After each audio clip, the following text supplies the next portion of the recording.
Hello! We're live, or at least we should be, if I didn't press anything incorrectly. Welcome to Snowbeat Dungeons Incorporated for our ongoing Friday Night D&D campaign.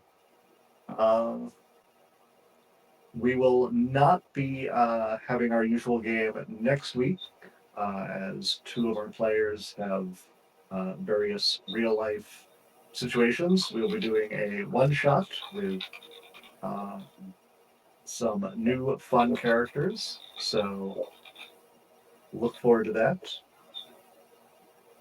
Why are they switched? That is a good point. I am in the wrong spot.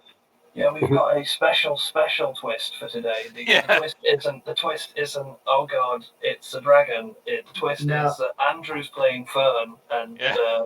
I Kim is know Kim what is I DM. did. I know what I did. What did you did? Did you load up the No, wrong people? it's because I changed her name. The DM? So I'm just Her name wasn't Fern. Nope. It was now it's correct Rocky, again. though. Sorry, you have a silly nickname for now. I'll fix that later. Quick fixes are better. Okay, now that everyone's in the right spot. We're professional in this stream. Oh yeah, only the best. And you know what? It's not going to get any better, despite how much effort we put into it, because I'm involved with it. So But you want to see exactly how professional we are? You should check out the VODs for the League streams a couple weeks ago. Super professional. we're so good. But before we kick off the actual adventure, Sam, if you want to give our shout outs and what have you. So, today's episode, as always, is in a partnership with Rose Carverberry. Someone hit me a link to that Instagram in the chat. Her name is Mary Kane. She's a fantastic artist. She did all the character art, which I assume, if I'm pointing in the right direction, you can see mine here. Yes. That's Unit 32, looking all sexy. I didn't draw that. That was Mary. She's fantastic, super collaborative, and really talented. We love dealing with her. She's so good, and she's produced all of that. So go check her out. If you're looking for your D&D characters, go check her out, because Fiverr's got loads of them, and some of them are like $2 for a million drawings, but they're not as good as she is. And you want the best, because that's what's good. She is the best. Right. Also, this episode is brought to you by the WWE Network, and it's not, but it could be. Have a cord. There you go. Right. I think that's everything I needed to do. Also, we've hit 50. We've hit 50 followers, so now we're officially affiliates. So soon, not now because we're waiting for the tax thing to figure out the tax thing, but soon I'm going to start bugging you all to sub using your free Prime subs that you will get by being Amazon Prime members to support the stream, so we can start getting an income stream, so we can start making it better. So get ready for that. I'm going to get real good at it. Also, I better start doing some composition, because I said I'd do you some music and I didn't. Right. So broken promises are the best kind. Right. So the question have faith. As the question is, did you not have faith, or were you just being lazy? So, real talk about this. Basically, I thought it was going to take a month or so because it was going real slow. So I was like, I've got ages, it's fine. And then they were like, we're at 50. And I was like, I haven't even started, fuck. So that's where we were at with it. I'll do it, I promise. Right, so shall we play some Dungeons and Dragons? I have talked. It did, in fact, take a month from the time you started, from the time we started saying you do it. Okay, right. To clarify that then, because I currently am a professional musician and there's no work, I literally don't know what day it is, so everything just blurs into one. It's my sister's birthday today, I forgot. So, yeah. Oh, no. It's fine, she knows what it's like. But today or yesterday? Well, yesterday, but right now. Yeah, in America, yeah. Yeah. Pretty good job. But neither you nor your sister are in America, so... No. But the people watching are. So, right now, I'm a bad person. Tomorrow, it won't matter. Right, shall we play some Dungeons and Dragons? It is time. All right. So, last time, after returning back to shore from their harrowing experience with the elementals upon the Isle of Diamonds, reconvening with a originally irate benefactor, Nistravess, who, after some careful negotiation on the part of the party, instead The lended party. instead lended them assistance, both information and direction. After a long debate, the party opted to take the road around the shore to eventually meet up with Coeli's people, the Aarakocra, in the hopes of flying down to King's Rest. As they progressed along that journey, they realized that the danger of the Red Dragon was ever growing in threat and looming danger, as they encountered one town that was recently attacked and somewhat damaged, who beseeched Shockmaw's aid in felling the beast. With no committal on that front, they departed town, where they found the town of Palmas completely incinerated. While sifting through the remains, a roar came out of the nearby woods, and a green-scaled figure flapped its wings, taking to the air, and began its approach towards the village. And that is where we left off. And so we'll be beginning with a round of initiative. Real quick, I'm on the Roll20 on the One Shot Central campaign, and all I can see is a ship. Is that what I'm supposed to be looking at, or is it gone wrong? It's going to change soon. Okay. But also, I can't see Abby in the party on there. Like, there's people that have joined. So I don't Maybe know Abby's if not a I- Roll20 yet. Okay. I did not launch. My bad. It's fine. I just wondered if I was desynced or something. It's not a Nope, problem. just I forgot to go all the way. Me too. Okay. I only just did it. Oh, So no, since she's not in Roll20, Abby died. It's a shame. Well, it's okay because Coeli rolled a 5 initiative, so it's going to take her a second anyway. I'm just not going to mention that I wasn't in Roll20 yet either, and we'll leave it at that. I rolled a 5 on the dice, so I've got 7. I rolled a 7 on the die, so I've got 8. Hold on. So who rolled an 8? I rolled a No. 9. Ah, you broke it. So Shockmall, what do you have? I rolled a 9 for a 14.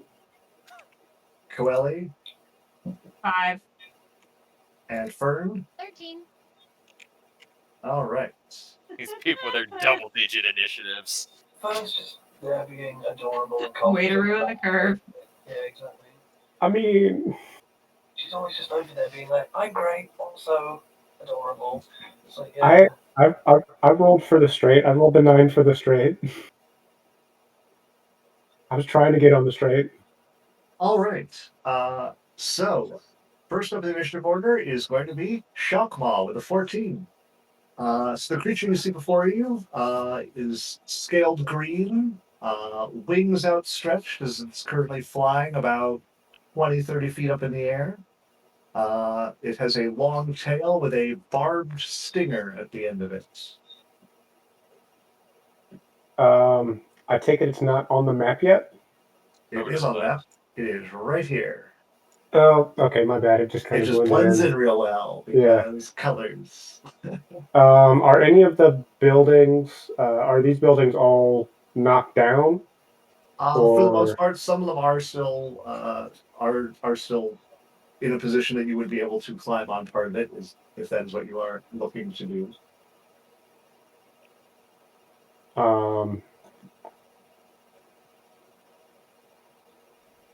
I'm actually looking to take cover. This is what I'm looking to do. You would also be able to do that. There are still walls. This thing's flying, and I gotta put my rope dagger together. The Shockmaw trademark rope dagger. Listen, when you don't have any ranged any ranged weaponry, you got to make do with what you got.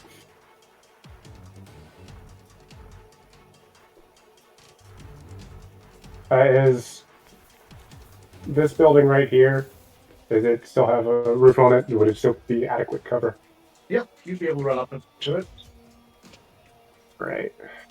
10, 20, and 20, 30. Alright. Hiding under that little bit, and I'm gonna pull out my rope and my dagger and tie them together. Okay.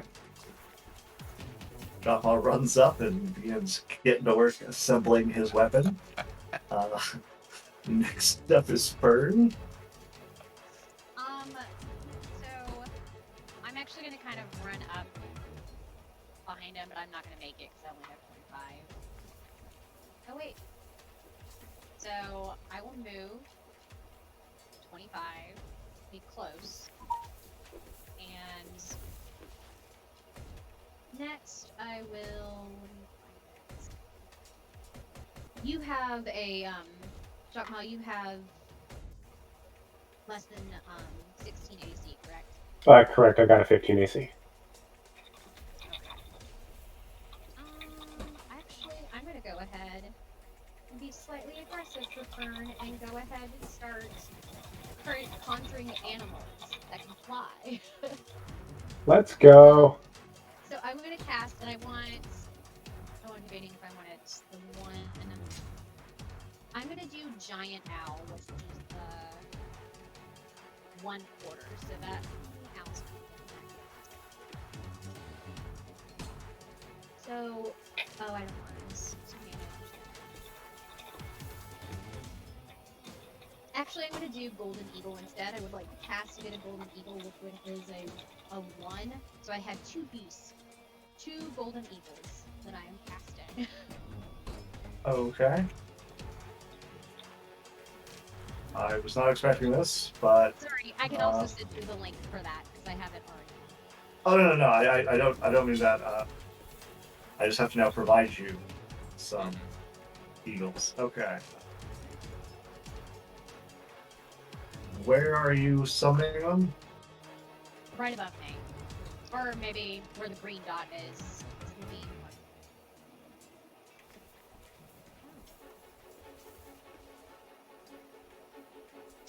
Okay, get it right there.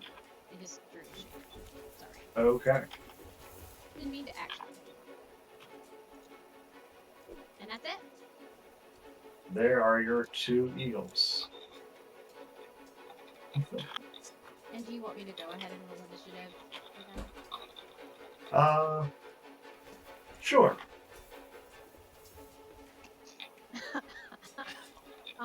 Did they take my my +2 for initiative, or do they? Just They have their own. They have their own. Well, I rolled a 2, so they are not very keen. Right now. Okay, so they're going last. Yeah. Very Uh, lazy birds you are. They're very surprised. They showed up. There's this big reptile. They're like, wait, what? Alexei, you are up. Alright. Yes, unfortunately, I have a bit of the same problem as Sharkmaw. So for now.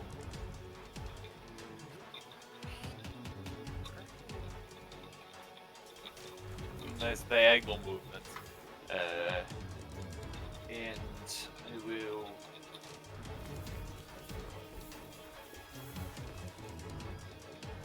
Go ahead and cast Thunderous Smite on myself. Okay.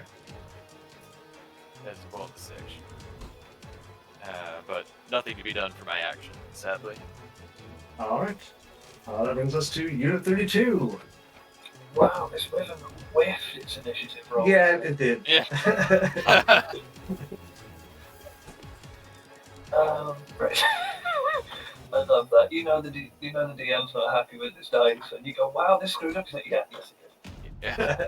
It's getting you back for how well you rolled during that one shot. That's Yeah, that was actually abominable. I'm gonna move. This is all like steady terrain, right? That I can be in.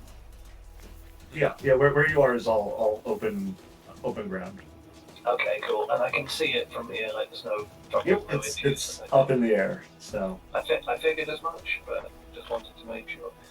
I am going to engage my fully customized spell list. No one's going to see. And my integrated defenses, multi-image projection, and signature masking. That is mirror image. I'm going to cast that. So I dig my staff, which has appeared out of my shoulder, into the ground, and speak the magic words of power. And as I do so, those voices become fourfold. And now stood is 4 of me shimmering. And then that's one of my spell slots. Still don't have any bonus actions, do I? I need to sort that out at some point. I end my turn, and on to the next one. Okay. Its turn. Yay!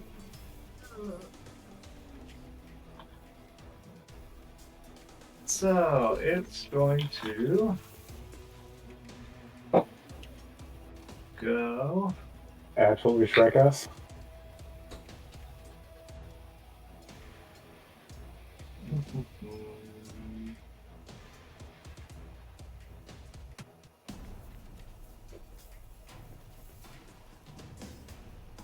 It's gonna fly over to here, Uh-oh.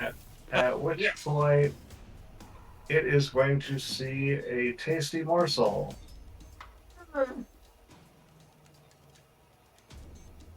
And it is going to swoop low for a gnome. No!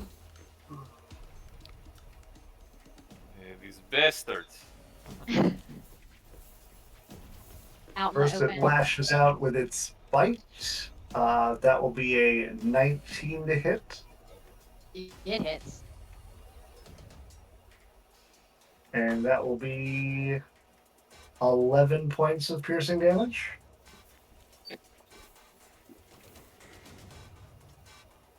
Okay. And then it will also lash out with its stinger. Let's go use its stinger on one of the eagles. No. That will be a 13 to hit. I don't know if you have the eagle stats up or if I need to go get those. It's 13. That'll hit. That's going to be 8 piercing damage, and I need it to make a Constitution saving throw. Okay.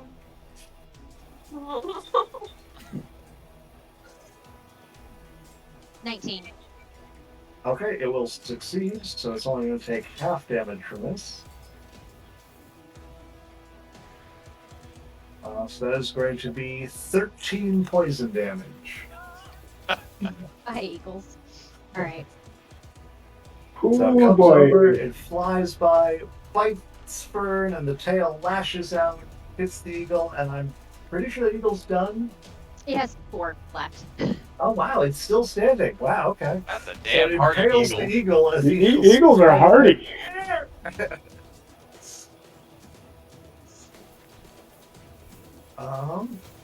That's why we like them here in America. That will make it Coeli's turn. All right. Well, since he has moved close to my friend, I'm going to settle for a magic missile. Instead of a A fireball. magic missile.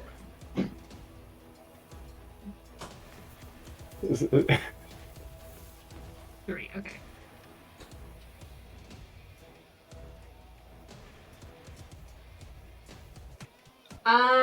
That is 12 total. Total damage. Mm-hmm. Let's go. Alright. Magic missiles slam into the beast. So it lets out a roar of rage. Anything else?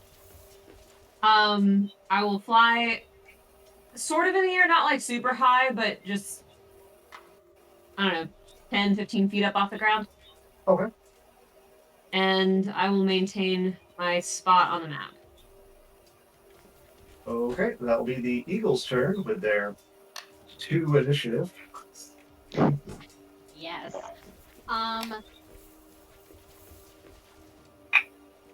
The first one, or I guess they're both. They're gonna do the multi-attack where it's 2 attacks, one with beacon, one with talons. So, 11. So, what eagles did you summon? These. This is the giant eagle. That it's the one. Oh, these are giant eagles. Yes. Okay. So What I only size got are 2 of them. giant eagles? They are giant. Large. So, Was that to say? Are they large or mediums? Bunk, Large beast. bunk. That's what's really going on here. There we go. Yeah. That explains why it didn't kill it. I was like, it's just an Yeah. eagle. There's only Okay. 2. Giant eagle. I love them. But yeah, it was a 11. That will not hit. Yeah. Dumb eagles. No offense. But these ones in particular. The avian creatures. What about your other eagle? I'm gonna do the same thing. Let's see how miserable this one is. Well, is oh, he going to actually, move? yes. Can I move it just Yep, so I you can got- get you just got a full little control. bit? Oh, cool. So, just so I can get into hitting range. And- There's That's overlap on top of there. the other eagle. You're going to have to be No. behind it or below it. All right, Or right there. Just one to the right will be fine. It's okay there. Sorry, it bounced. All right, am I not clicking it anymore? Okay, and then same thing, and this time it's 23. that one will hit. All right, and that is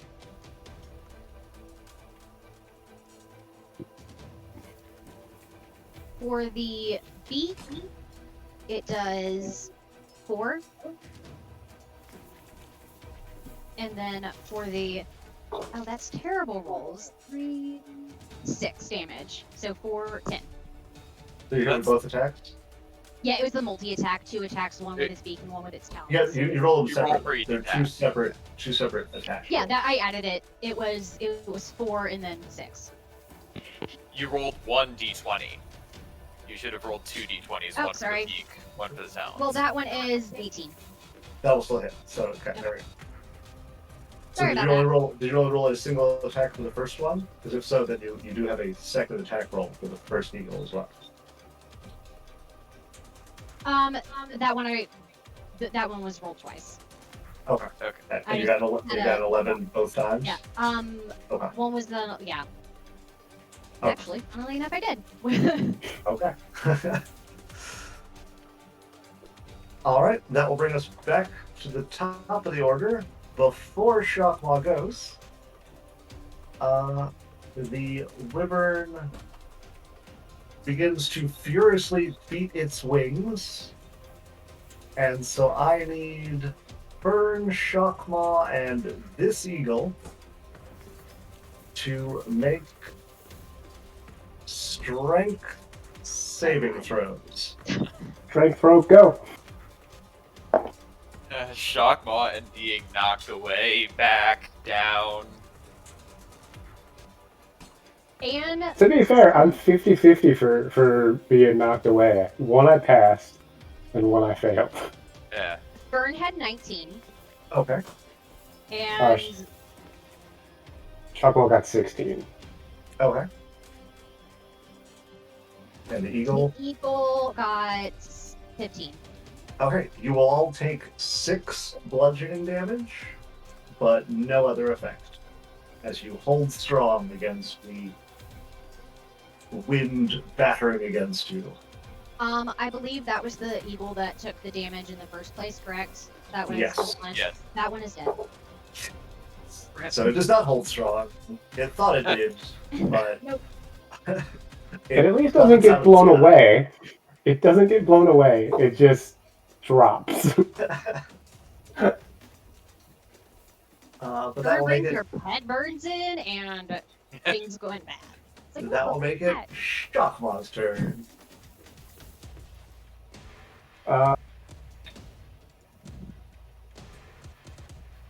Is it on the ground currently? It is not on the ground, but it's only about 5-6 feet off the ground. So it's basically- reachable from the ground? Yes, it had to swoop low enough to reach Elmo, Okay. but it has not landed. Get behind me, Fern! Yeah. This scallywag shan't be harming you again. And I'm gonna attack you with it. Okay. Not with advantage and not with sneak attack damage, unfortunately. I believe it's a 19. Making sure. Click the right page. Yes, 19. That will hit. Actually, dirty 20, but yes, still hits. Still hits. I know you went too high. You go above 19, it's a miss again. Yeah. 10 damage. Okay. Slashing. The Pretty Shotmaw matters. reaches up and slashes into the beast, carving into its scales. I'm going to use my bonus action to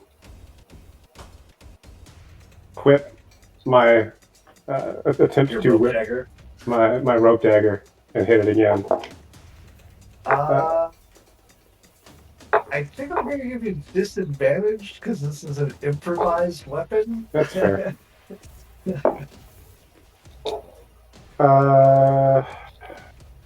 18? That'll still hit. No rope Let's dart see. proficiency. 3 damage because I don't get to add bonuses to dual weapon fighting. That's piercing. Nicks off some scales. Anything else out of Shockmaw? That's it. Alright, Fern, it is your go. Bird is thoroughly terrified that that someone tried to eat me. So I'm gonna actually, if I go back and take cover in this building right here, if I just put place on top, can that just represent going underneath, or is there a platform underneath there I can take cover? You throughout the whole can building? you can go under. You'll be on top on the map, but I will understand that Okay. you're going inside. Cool. But are you disengaging or are you just walking away? Disengaging and walking Okay, away. so that will I'm be your out. action. Yeah, I'm Okay. out. I will So prep for Fern later. very carefully backs up from the beasts whose jaws are snapping away at her, and she No, then no. scurries inside the building. Anything with your bonus action? Yes, always a bonus action. Are you going to chuck some rocks? I'm gonna chuck some rocks. All right. 19. Will hit. All right, and Wait, I was joking. Is that spell actually a bonus action? yeah, That's 8. so nice. Whoa! It told me you rolled an 8. This thing actually has caught up and is actually tracking what you guys rolled. Yeah, Dave.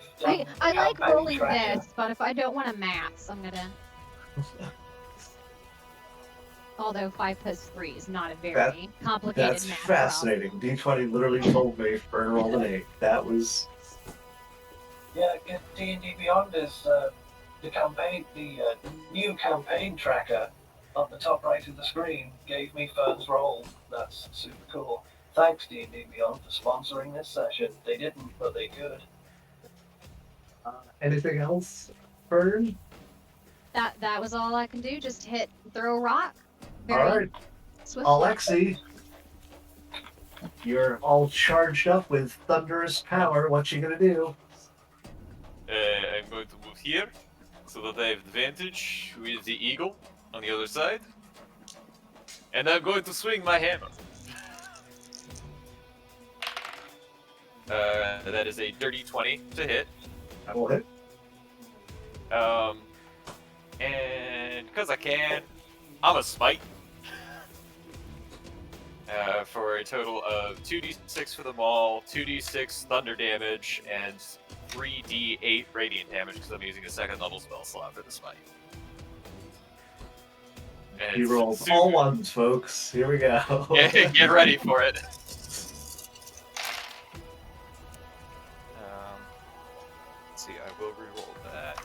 2. Re-rolled it into a 1. Motherfucker.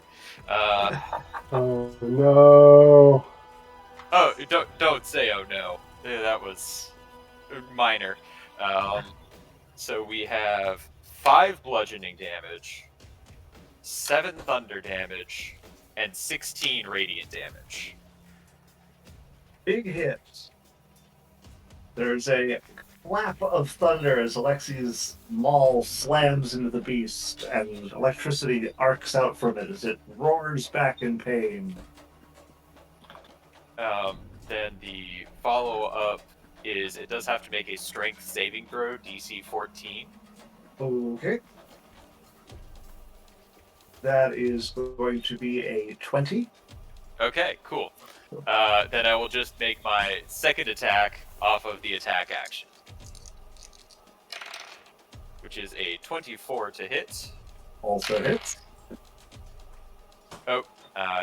Might help if I also add my strength.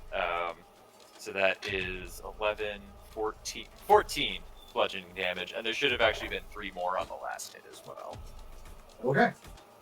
Boom! Another hit slams into the beast, but it still stands. Or hovers, I guess, technically, at this point. I mean, I I expected nothing less from a foe of this caliber, but Unit 32. Okay. So, I'm going to move there. As I do, I put my staff out to the side and walk very dignified manner, quite slow and purposeful. And then there is the loud ticking of a clock, and like a ghostly apparition of a clock appears in front of me, and I grab the hands and I stop them. Can the monster please make me a wisdom saving throw? This sounds like a slow spell. This is a slow spell. That is going to be a 12. That's not good enough. So the monster is now slowed. It has a -2 penalty to AC and dexterity saving throws. It can't use reactions on its turn. It can use either an action or a bonus action, not both. And regardless of the creature's abilities or magic items, it can't make more than one melee or ranged attack during its turn. If the creature attempts to cast a spell with a casting time of 1 action, roll a d20. On an 11 or higher, the spell doesn't take effect until the creature's next turn, and the creature must use its action on that turn to complete the spell. If it can't, the spell is wasted. It also says here additionally, suck it, scaly bitch. Anything else? No, it's I will use my bonus action to pull a Yuna-like summon a cool JRPG pose, and I'm really proud of myself. I love that description of your spellcast, by the way. Dude, spells are the best fun at describing how they're gonna go. I have so much fun thinking of it. Right, he's slow. Get digged. He is Just wondering, does the clock say around it? Does it say "suck it, scaly bitch" in Latin? In Dwarven. yeah. In Dwarven. Alright, So it is it's its scaly turn. beach. So it is going to make a single attack against. Actually, hold on. Why are we holding on? I thought it was holding on. It had slow cast on it, not us. Before it attacks, it's actually going to move over to here. So the eagle may take attack of opportunity as it flies over Shakma and Alexi. Okay. So you can choose to use either the claws or the beak. Your call. I think talons, like a little slap on the way out. 19. That'll hit. Alright. Now that I actually got 2 of these out. 9, 10, 11, 12. 12. Alright. Slashes into the beast as it flies away from it. From over here, it is then going to attack Alexi with its stinger. When you said slap it on the way out, I fully imagined this eagle just gibbs slapping the wyvern with its wing on the way out. Just So that is going to be an 18 to hit. That will hit. So that is going to be 10 piercing damage. All right. And you need to make a Constitution saving throw. Which I do believe I have advantage on. I believe you have advantage anyways, because this is poison. Yeah, no, that's what I'm Yeah. saying. No. Yes. And a Constitution saving throw there is a 17. Okay, so you will not be poisoned, and you will take 8 poison damage. Which I am resistant to, so I'll take 4 poison damage. let's go. I will also use my reaction to burn baby burn Disco Inferno for 5 points of damage. So as it stabs into Alexi, you see this gout of fire shoot out of him and up into the stinger, as the stinger recoils back out of Alexi's body. That will complete its turn. So at the end of its turn, it's going to make another Wisdom saving throw. Only gets a 12, so it is still slow. Not gonna do it. My DC is quite good. Noelle, it is your turn. Alright. Since the dragon was kind enough to move from its former square, I'm going to cast Shatter on it. Originating from here, so it does not hit my companions. Okay. It's very much appreciated. No problem. That will be a con save, if you please. What if he doesn't, please? Well, it's still a con save. That will be a 13 for the con save. Fail! For a total of, oh gosh, math is hard. 6 plus 3 plus 3 is 12. There's a loud crack, and his energy launches out from behind it, and it kind of shudders for a moment as... What actually call it? Shards of energy? Yes, I believe. No, it's thunder damage. So, yeah, I guess, like, Oh, yeah. It's like reverberation. yeah, He hits it with sound. Yeah. Mm-hmm. because it kind of steadies itself, but remains aloft. This is a loud fucking fight. My thunderous smite, then shatter. I feel like any fight Coelli's in is going to be a loud one, though. Because I feel like most of the time it's just like a bunch of screeching and loud calling. Anything else, Coeli? But that's it. Okay. That will bring us back to the top of the round before shock monsters. The creature has. Did the eagle go this round? Oh no, the eagle is up. All The right. eagle, Well, I the eagle is last. can fly 80 feet and not fly on anyone. So go this direction, this square, so I'm not hurting anything that is friendly. And I will do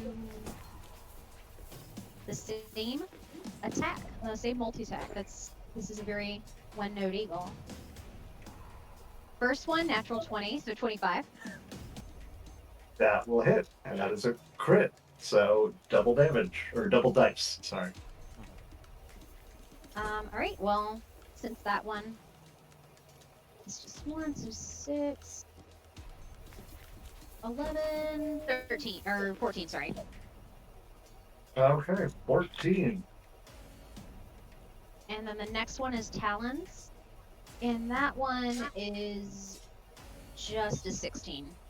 That will still hit. Alright. Only 6 damage on that though. All right. Claw and beak tearing into the beast, rending flesh from it. It still is flying, but is looking more and more haggard. So now we're at the top of the round. You all see venom dripping down to the edge of its stinger, and it then whips the stinger around in front of it, showering out a gout. Can I quickly interrupt? Is this a ranged attack or a melee attack? No. Okay, right. It's fine. a lair action It's a lair action, although I don't know why it's getting a lair action, but fuck it. because the boss. And boom. So Shakma, Alexi, and Coeli, please make Constitution saving throws. a 19. Natural 20. Ooh. That's a 12 for me. Natural 20 for a 22. Okay. Coeli, take 14 poison damage, and you are poisoned.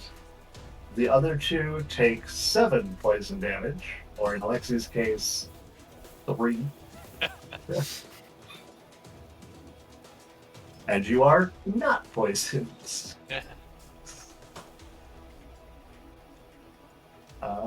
And that will make it Shockmaw's turn. Alright. Shockmaw's going to maneuver himself around this way. And then attack with his scimitar.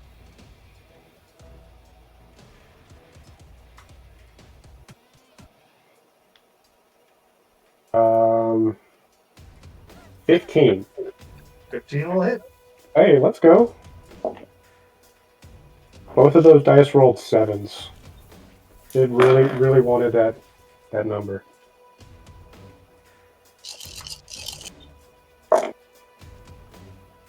So Andrew, I need you to make a flesh golem creature that has skinitars. Ew. I hate it. I need you to make I need you to make an Alexi golem that has timitars. It has proficiency in Intimidate. I'm done. Bye, y'all. Very good stream. I guess Shockmaw does no damage. So next up is Fern. Uh, I wanna 17 ask- slashing damage. How do you want to do this? Oh.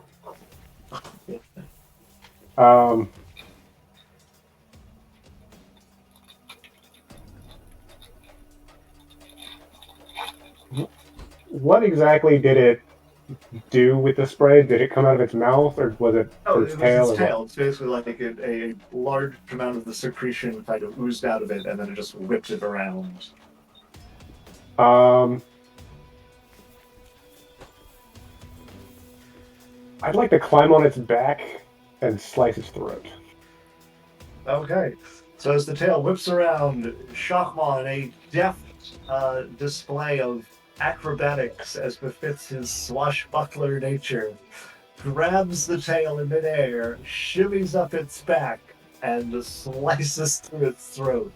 The beast roars and flails before Shockmaw and Beast slam into the ash-covered ground, and Shockmaw stands victorious over its body. Radical. Cue victory music. Guys, it tried to eat me. Well, it can't eat anyone no more. And with that, I will finish slicing off the head. Make a strength check. Strength throw. Hey. 17? Okay. It takes a couple swings, but it's not enough to make you look ridiculous. It's more like just severing a hunk of meat, as you're able to, with a few well-placed chops, sever the rest of the head. Well, I'm very proud of us for this slaying of this beast. It does not seem as though this is the sort of creature that would cause this sort of damage. Attacked primarily with poison or its teeth, and these houses have been incinerated. Aye, but dragons be territorial, don't they?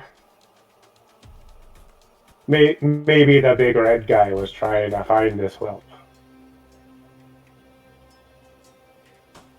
I mean, potentially, but it seems then as though it would still be here in the area, rather than having moved on. The damage just- to this city was almost certainly performed by the Red Dragon. It flew over here. We saw the evacuees. It's still burning. Just wondering, did the dragon come from the same direction we did? Or did it come from the direction that we're going to? Which you're referring to the beast you just slew? Yes. It Not a kind of dragon. came from. It's not a dragon. It's a wyvern. It came from the woods, kind of to the west. The draconic creature in front of us. You said it came from the woods of the west? Yeah.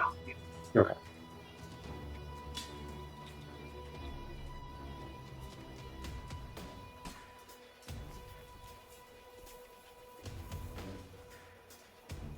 So how is everyone feeling? Does anyone need any bandages? We good? I am still poisoned. My poo, no, I no. feel a little woozy. Well, yes, the poison from the beast. Here, let me take care of that. I will lay on hands for 5 points to neutralize that poison. As he's doing that, I Shotgun will go, don't he have those antidotes? Do I? Anti-venom. Yes, you found anti-venom last round, or last Oh. game. But In this It's town, fine. nonetheless. She's a klepto. She's just hiding in her bag, being like, "Guys, I need help. I oh, I'm feeling faint. Help me. If only I. Now that you mention it, Yeah. that acid from its mouth burnt me scales pretty harshly. Alright. And this ain't no sunburn. Okay, since Abby has been reminded that I have it, so you can keep if you want. Okay, well then I'll just put those 5 towards healing myself. 'cause- Okay, go for it. Well, I'm actually gonna do cure wounds on myself to get 12 back to my health, so I'm not so low.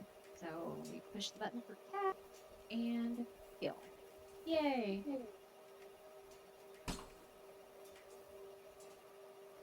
So now I only have a little owie. I'm just healing all the way up to full with lay on hands. Oh. It's- Yeah, because lo and behold, beasts go down pretty fast when it takes like 58 damage from a dwarf. I am gonna use that diadem to heal me back up some health points. Since Hey. antidotes don't do that. And if anyone needs any more healing, let me know. I've got a couple other points I can give. That's alright. How I'm long doing has quite this well. fight been going on? Because Pazuzu only has 1 hour to be here before. Well, that was about 12 seconds. So Yeah. that fight of It's about 6 seconds around, so. all right. Well, it made it to round 3, so it's been like 18. Okay, well we have this awesome giant eagle for a little bit longer then. Just hanging around. Can you communicate with it? It is giant eagle, understands common and Urim, but cannot speak, and that is I can probably communicate if I brought something with me, but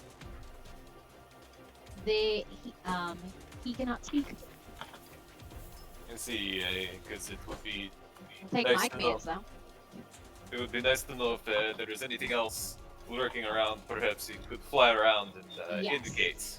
And actually, it has keen sight, and it has an advantage on wisdom perception checks that rely on sight. So we want to have our eagle kind of fly up into the air and see what's going on, or at least scout a little bit. We can. Do you have a way for it to communicate back to you? This unit has an idea.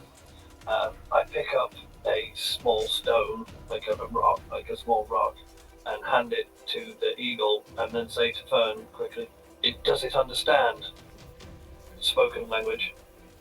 It understands, but will not. We'll have to give it a signal to peck once, peck twice to if there's a danger. I don't think So- I have any communication with them at the moment. As long as it understands what I'm saying to it, this is not a futile exercise. I then put the stone, like the small rock, into its right talon and tell the creature, once you have received instructions from Fern, if anything dangerous is nearby, drop this rock on the floor when you land. Like, just drop Call it before once you for land. Call for drop yes, it before you call land. for no. Just drop it before you land. If not, and you land with the stone in your hands, we're safe.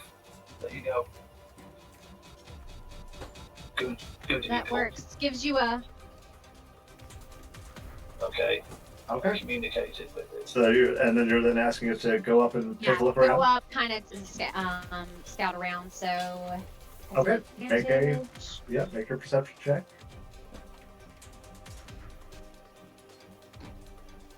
16. 16. Okay. So it does a big circuit around the area. Takes a few moments before it then returns and lands. With the rock still in hand? Did not drop the rock. Awesome. Alright, well, so far it seems like the skies are safe at the moment, at least. Excellent. So then, shall we carry on to the south? Do we need to? I mean, we have not dealt with the dragon, so it doesn't seem as though letting the refugees now coming back here would be safe. This area is not safe. The refugees are safer. Traveling to where they think is advantageous. I just dropped one of my dice balls. I don't say that. 1 second. Fern, Yes. we can sell poisons for really good prices, right? Yeah. Do you think we can get some of this poison? I have a med kit with some extra. I always have my med kit with me in my handy bag. So I could take some samples with me in some of the empty vials I have. Well, you see what I was thinking. I'm gonna grab its tail in one hand and Or just grab its head.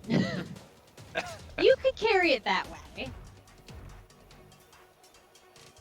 But now, I'm attempting to chop the maybe we tail. could do both. You could I'm have aware. that head, and I'll just take a tiny bit. The more. Make a strength check.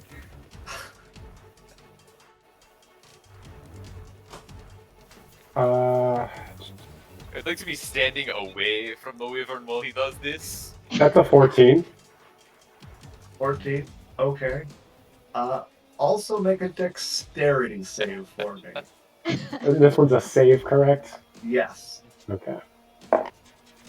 19. Okay. So as you hack into it, you kind of hit a couple important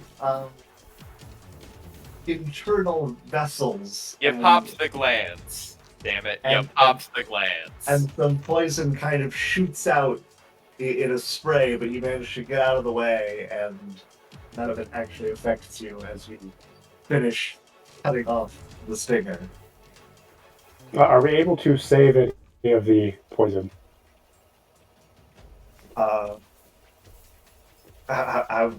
So what, you're gonna try and scramble and like scoop up oozing out poison at this point? Yes, sure. I've got. I'm handing you the vial, like you. I was about to say, I've got a flask full of oil. I'm willing to empty that out and fill it up as well. Well, I would have I would have Okay, that works too. with the Yeah. with the kit, I would assume I would have something. Make a medicine check. Me? Me or her? Well, you said you're the one trying to salvage it. She's just handing you the vials and being Yeah, like, "This no. is all you, Um, buddy." If you don't feel confident and you need help, let me know, Shock Maw. I can assist you with this. Or I could Do do I- it. Let me know if you're okay. You got this? Because I can get this.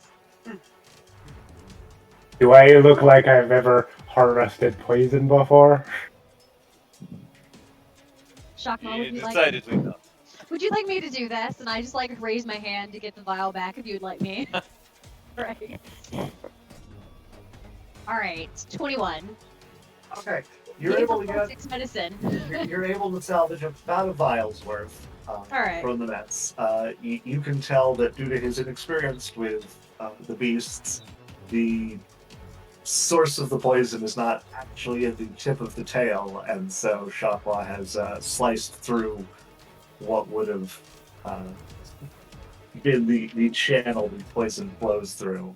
The mother load of poison. Well, Shogma, you made it easier to get through to the source. Thanks for that. Shockmore popped that beast's gland, but if you take away the D, we start getting a lot more X-rated very quickly. Don't go popping a wyvern's glands, Shockmore. We don't need to do that. Just. You also, with Bia's proximity and trying to salvage things, you're able to tell that this beast seems surprisingly malnourished. It definitely looks kind of scraggly and probably underfed. That's probably a That's why good it was thing. going after me. Poor thing. As though This is there's some Fern's sort of- reaction. So there's some sort of apex predator in the vicinity, Yeah, it hunting made all me the good game something for itself. so sad. I mean, had to eat. Just didn't want it to be me. But I would prefer it not eat me crew. That's fair. I wonder if Okay, there's then. other hungry animals that are being pushed out of their environment by this beast. That is Well, I'm sure there are. If a beast such as this was having issues finding food, well, let's just not try and feed you to them. I agree with that, though. I've been watching all of this unfold with a mixture of amusement and genuinely trying to make notes. And when Fern mentions that she feels really bad for the thing because it tried to eat her, I'm just going to. I'm not even going to mention it now because I'm so confused with all of these organic beings and what they think is okay that I'm just going to look really, really confused and like look up 32 into this. And 32's a sociopath, y'all. 32 is a 3-year-old robot who has been trying to fit in, and everything she's done hasn't worked. I think she's out of ideas. Have you ever met a 3-year-old? They're sociopaths. Yeah. Yeah. Nieces 3 can confirm. All right. So, what is your plan of action from here? I believe it is to head to the south, yes? Is that the direction of the Aarakocra camp? First the here and then the Aarakocra. Very good. Is my Let us understanding. proceed. All right. You continue forward for the better part of the day as night slowly draws in on you. Do you guys press on through the night, or do you rest? I just say goodbye to Pazuzu, because now he is Yeah, officially he disappears partway on your journey. At that point, I just go Pazuzu, and then just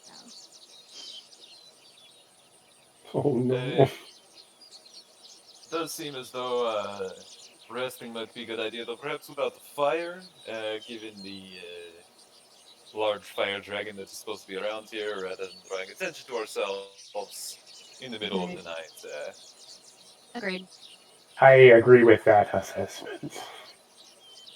Lily will also do like a perimeter sweep.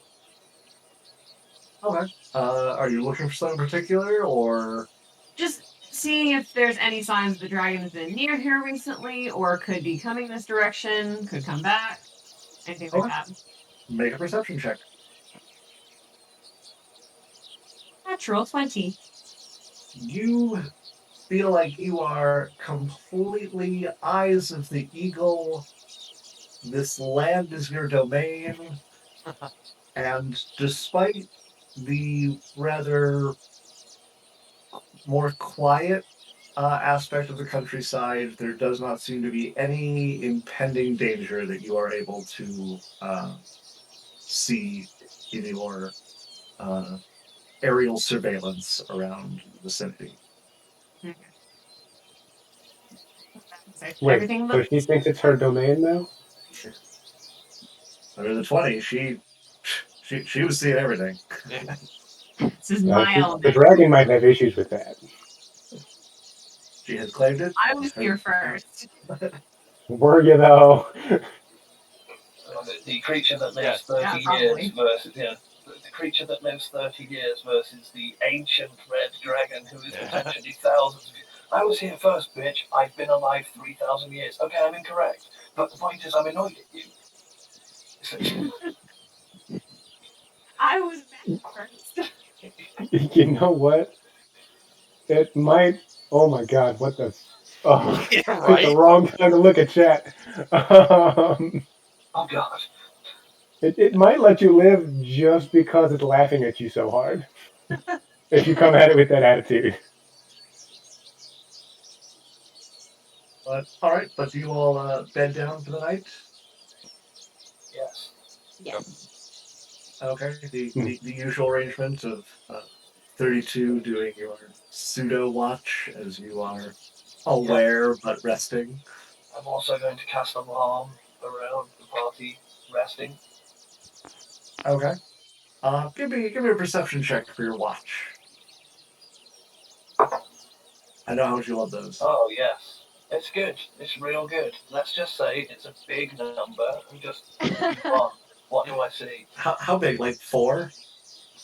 Uh-oh. A little bit higher than that. It's 5. Okay. Hey, you at least hit the next bracket. Yeah. All right. You notice nothing during the night. However, also during the night, Coeli, you have an odd dream. Can I click my long rest button real quick, or are we? You can. Her dream will not kill you. I promise. Okay. Just making I don't sure. know. I've seen the things Coeli can do. You may die in her dream, but that's not going to affect you. We're the You may response die- of you the may die dream in waking up and reacting. We May are die in her almost dream, and she will have killed you. we are almost at the level where Coeli does commit a double murder via wand. So, Coeli, you find yourself flying above the mountains back near your home. You can feel the wind in your feathers. You can see the mountains and your people flying around above and below you. When all of a sudden you feel heavy, like a weight is beginning to try and pull you down to the ground. What do you do? Is there? I'm assuming yeah. Can I see anything that's holding me down? Nope, you just suddenly feel incredibly heavy, like some invisible force is trying to drag you to the ground. Does it feel like it's something that's like a weight tied to my ankle kind of dragging me down, or like my whole self feels heavy? Your whole self. Okay. I'm gonna try and keep flying despite that at first. and then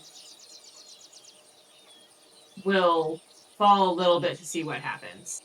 Okay. You try and keep yourself aloft, and more the weight builds and builds as you are pulled. At first, it's kind of like like you're carrying a weight that's too heavy, and then it kind of becomes too heavy. And no matter what you do, you go down, and you begin building speed until you see the ground rushing up to meet you. And right as you're about to hit, there's no impact. It all goes black for a moment. You open your eyes, and you're in an open area of the streets of Ironcrown. You can hear chanting crowds around you, the slaves and the arena, and the cry of victory and battle all around you.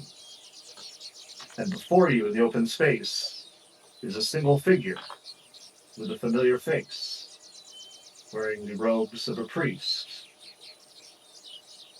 And he looks at you in the face, and there's a brief glow around your own neck, and he says, "Where is your strength, little bird?"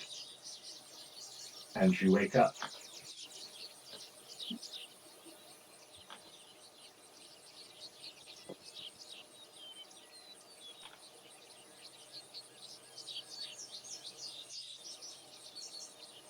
You got one body.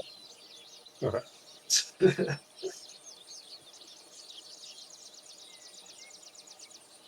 Welly is gonna check her necklace.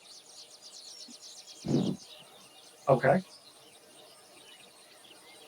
And It still looks as it did. okay. And she's also gonna make a little crackle of electricity on her feather fingers. Just to make sure that that's all shipshape. From where you stand, it all still seems to feel the same. Even though it's dark, can we see the silhouette of the mountains where we're headed? I believe so. Gotta check the moon cycle real quick. Yep. Gotta check those moons. So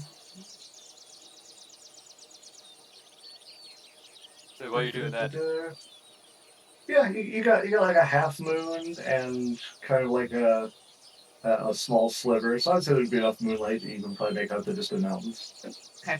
She'll probably spend most of the rest of the evening staring wistfully at the mountains where her home is. Okay. and Andrew, you answered Tyler's question, but I didn't hear one from mine. Do you mind if I use the? Yes. Go ahead. Okay, cool. Tasha's is official material. Yeah, that's what I support. figured, but wanted to make sure before I. Yeah, Tasha's is official material. It's also real good. I don't believe in curtailing things. I believe if it's fun, go for it. Cool. Yep. Longsword wielding monk is evidence of that one. That's really quite broken.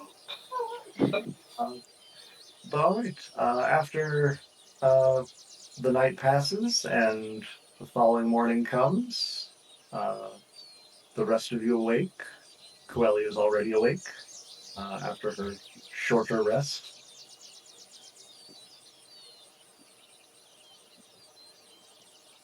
Coeli, you're up early today. You know, I guess you know what they say, the early bird gets the worm. It's offensive to her people. That's definitely. Does Coeli take offense to that? She takes a minute to snap out of it. First of all, just like, wait, what? And then it's just like, oh yeah, I guess. And then just kind of goes back to her wistfulness. Quick question, and I'm sure I'm going to have to roll on this, so no, I didn't. But did I notice she was like sleeping particularly fitfully or anything through the night? Given that I tend to watch everyone silently. kind of creepily. No, with your perception check of a 5, I don't think you noticed much of anything going on. God, wisdom -1 fucking sucks, fat balls. Yeah, I'm sure if it was a 6, it would have just changed everything. Having a plus of any kind is great. Yes, you are looking a little bit ruffled this morning. Is everything all right? It's. I haven't been home in a long time. I understand. I understand. Is it typical for Aarakocra to need to return to the homestead? Is it for recharging purposes? No, not really. Once we return home, we tend to stay. Do you intend to stay? No. So this causes conflict. It's not traditional. Sensing mild evasion of my original question. So this causes conflict. It causes a bit of tension. I'm not sure if it will actually be a conflict. I'm hoping, and have been hoping, to avoid one. You have my confidence that you are able to talk your way out of it. You do seem excellent at it. I, as they say, will watch your shoulders during the whole thing and also be on my best behavior. Very few people will be immolated if this works well. And then I will smile widely, like that was a very assuring thing to say. And then I want to put my hand on your shoulder, but it's a bit stiff, and I still haven't got the hang of it yet. Prima. Every 32 interaction. Wait, it could be good, it could be good. Yeah. Prima. Your heart's in the right place. And I think that's This what unit matters. does not possess a heart. Also, I've got your back. I see. Well, noted. But this unit does not possess a heart. My heart is in the correct place, and that is not in this body. I can show you. I have a magic, a mechanical core, and I start to access Keep your panels clothes on. Yeah. Oh, I see. Okay, very well. Very well. Another time, maybe. It is quite interesting. We don't need more fan art of that. Or maybe we do, I don't know. We do, let's face it. That's going to sell this. Reddit. Do your worst. Don't. No, I don't need to see it. Well, all of that made cheer Coeli up just a little bit. And so she laughs a little bit and says, "Thanks, Prima. Shall we go?" Very good. Hey, it'd be that way, right? I point in very obviously the wrong direction. You know that bit in Hercules where Hades is like, Olympus will be that way? Yeah. That's Coeli. It's like, actually, it's that way. I've never been in these mountains before. So you continue your journey down the road. It takes another few hours into the late afternoon when you can see the town of Dekir rising on the horizon. As you start to get closer, you can see that there's all manner of makeshift tents and lean-tos that seem to have been erected outside of the town. Very quickly, the noise of the town hits you. It is quite busy sounding, though not all of the sounds and voices seem very positive. Lots of shouting, and as you get closer, you can see that it looks like where you encountered one group of refugees passing you on their way up north, it looks like another large group of refugees from Palmas made their way down here. and the town is attempting to cope and deal with the sudden influx of many people that they do not have any room for. Just wondering, on the way here in between towns, was the forest scorched and burned at all, or is it just the towns that are being attacked? Well, there was just the towns that you could see any scorch on. There's not like huge swaths of forest or anything that was burned or anything that you saw. None of the woods near where you particularly were, seemed to be badly damaged. But as Coeli had noted on her search, the wildlife is fairly quiet.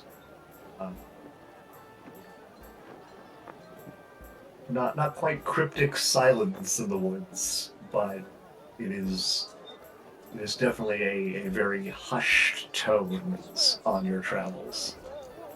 And is Tahir in a better or worse state than Palmas was? Well, it seems to be whole. Or Haverin, whatever the one that... Palmas. I thought it was Palmas. he- Yeah. he's talking about- Havern was damaged. Palmas was destroyed. Haverin was the one I was asking about then. Yeah. Nope, this one appears to be whole. It just has a large bunch of people who have kind of made camp outside the city. There does seem to be a lot of like arguing and fuss going on between the locals.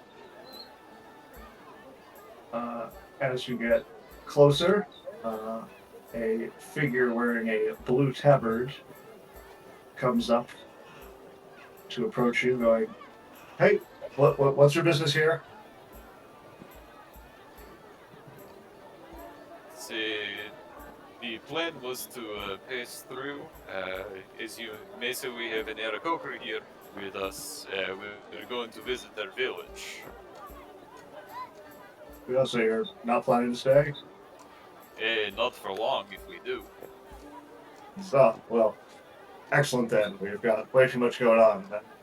I don't know what you expect to find here, but I suggest that you move along as quickly as you can. It's that bad. I mean, we saw Palmas and the ruins there. Yeah. Still don't know what caused that, so for all we know, it could be one of these reprobates who are going to bring this doom upon our town as well. It was not the dragon that lives here, or nearby, and not here. It says it was the dragon, but it had to attack for something. Yeah, I see. I don't know all that much about dragon behaviors, but there was a weaver nearby to Palmas. So they do happen in the area. You saw one, and you're... We slew one. We did not just see it. Make a persuasion check. I would like to assist with that. I was about to say something. Yeah, I heard your eye. I be first mate Shockma the Dreadful, and this be me crew. Perhaps you've heard of us. We be slayers of rocks, and krakens, and elementals. It's a 19 persuasion. Okay. Man goes, "Oh." So he kind of looks over your state of dress and the kind of wear that you guys are all under, and he's like, "Oh, well then, I mean, good for you. I guess maybe you've got more guts to be going out in the wilderness than any of us do, but I would still suggest that you probably move on to wherever you're going, because tensions in town are getting pretty high, and most businesses don't have much to share, so..." I see the refugees from Palmas causing trouble. I'm just trying to keep the peace, but folk on both sides are kind of at wit's end. Not really enough to go around. They got here about two days ago, I want to say, and well, we tried to welcome people in with open arms. It's been very clear that there's many mouths and not enough food. I see, yes, it is always hard when your population increases like that. But what are my manners?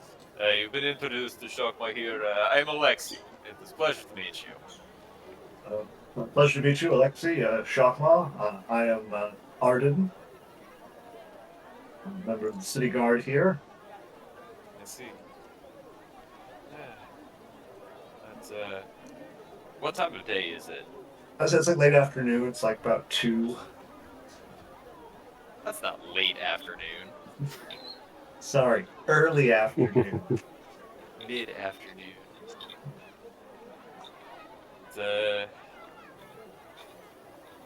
I see. If we were looking to spend some coin to stay the night before we trekked up into the mountains, is there a place that we will do that? I'm not sure that we will, but just looking for a recommendation. Because I don't think so. Last I heard, the inns were all holed up. It's really not much. As I said, I think we would try to find more places for people out here if we could have. I see. Appreciate it. Well, do ye perhaps have a stable or a barn we might be able to just put up in for the night? Something with a roof to keep the elements off. Is the only roofs that I'm aware of at this point, or ones you can find yourself, friend. Wish I could be more helpful. The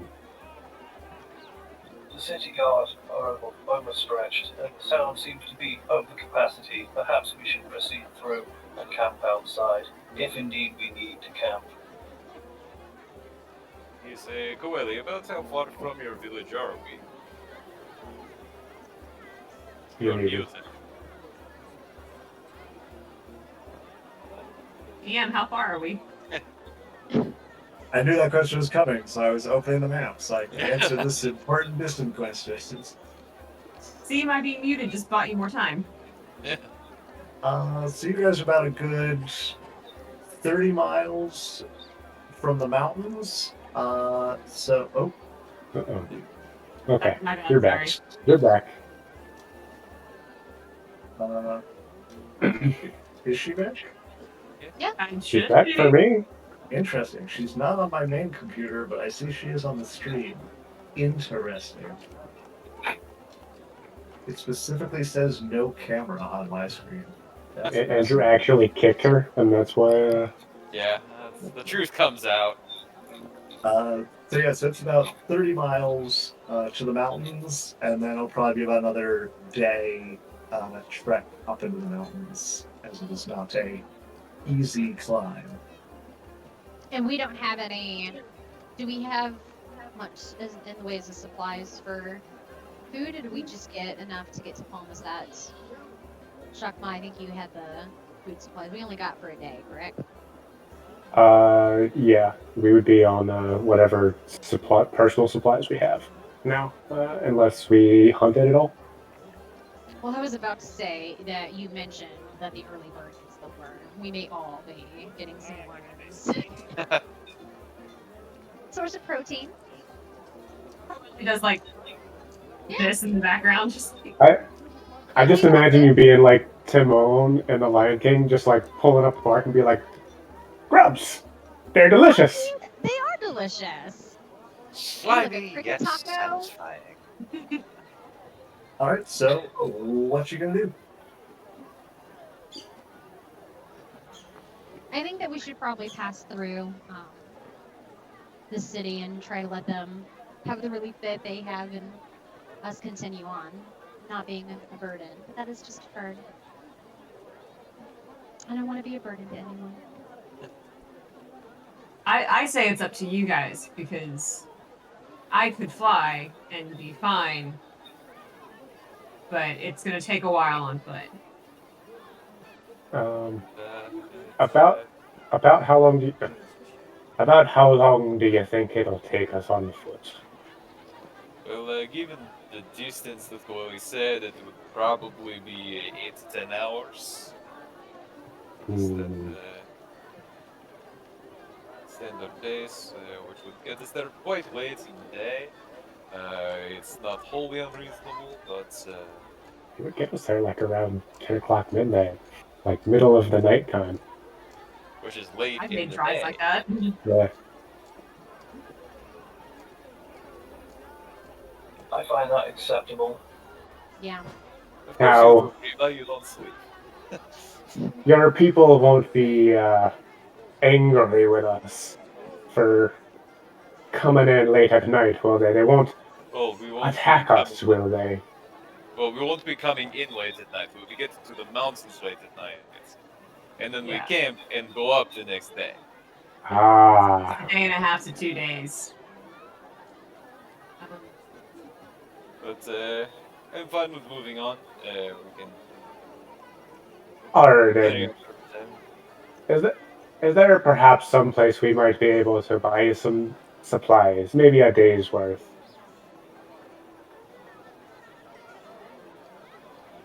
Were you asking? Arden? That's why I said Arden. Uh, the man looks at you a bit confused and just said, we barely have food to feed the people who live here. No, I don't know where you find supplies to take with you. Perhaps we should have taken some of the meat off of that wizard. I look at Fern while I say this. You can't see where I'm looking, but I'm looking directly at Fern's image on my screen. I could try finding some stuff. Forage around the prairie before we hit the mountains. Also, out of curiosity, is there any waste food around that has gone bad? Anything like that, Arden? Not that I'm aware of. I know all of us are making sure everything goes the distance.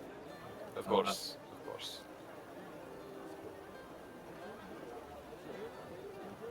That is appreciated.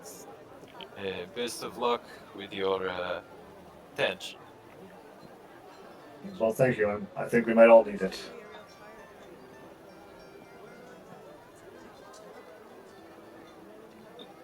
Let's see.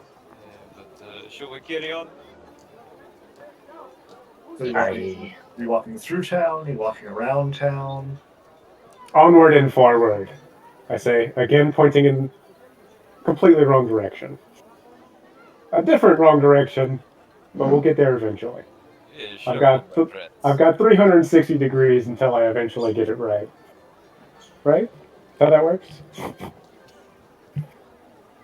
So are you guys walking through town, or are you going around Yeah. town? Through town is probably the quickest, right? How busy is the town? I mean, there's people, but I mean, if you're just looking for distance, through would be faster because it is, Yeah. Through it is town. still a town. Okay, so you make your way through this kind of like pop-up village that is kind of sprung up in front, where there's many desperate people. Some people coming to you and begging for food or assistance. You can see many people are looking scared and malnourished. I'm gonna give anyone the first one that comes up and asks for water. I'm gonna give them a water skin because I have one, and I'm just gonna do it because I don't really get it. You're trying really hard to get rid of it. Oh, Okay. I just don't. I have no need for it, and they ask for it, so I'm like, "Ugh."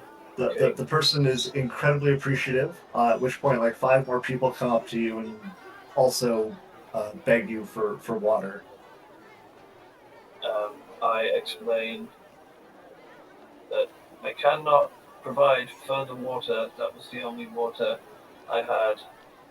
But if they would like me to create ice magically, I can do so. Oh no. Oh no. At that point, most of them kind of wander off, realizing it's a lost cause. One person very angrily throws some mud at you. And I tell it to what is it as a person? Yeah, this person. It's a man. I will caution him not to be aggressive. I've been nice. As you press on and you reach the city itself, which you can see is also very much showing the strain of the added populace, uh,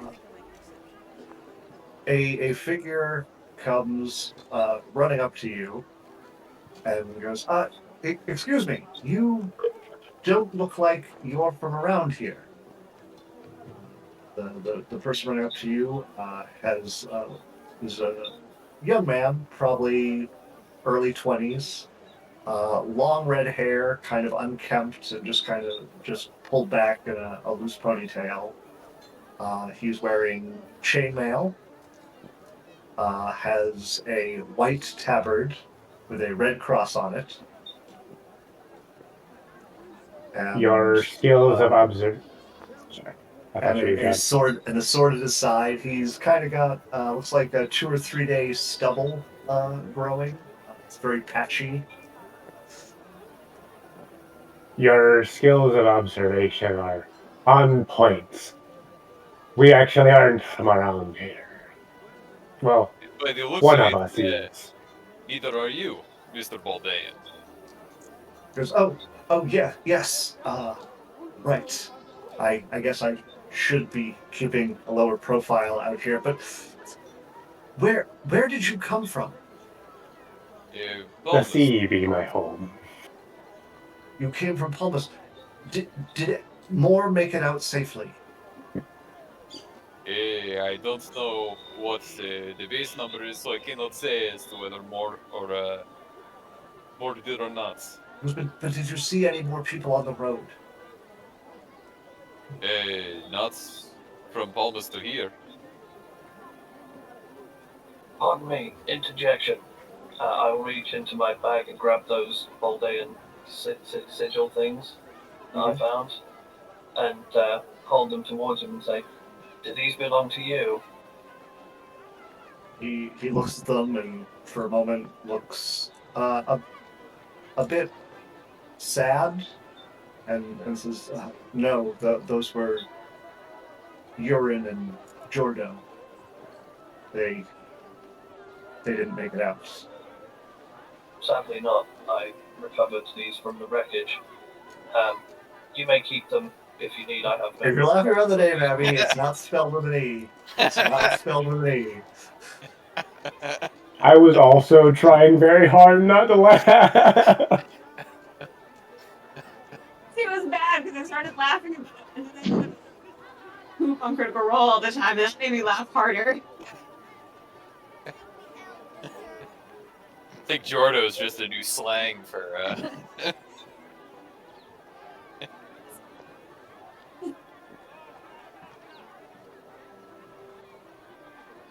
So, anyways, Abby's actually dead. Like, literally. She has Hey, patches. Deceased. It could be worse. It could have been last Sunday's Dresden game where we talked about necromantic taint. Yeah, that was good. Which, by the way, for those of you on Viewerland, we have a Dresden Files game on Sunday at Yeah, 6 if you p.m. want to hear most people days. talk about gooches, get yourself right in there. They cover it in great detail. It's not all about gooches. It's largely about gooch, though, isn't it? Let's face it.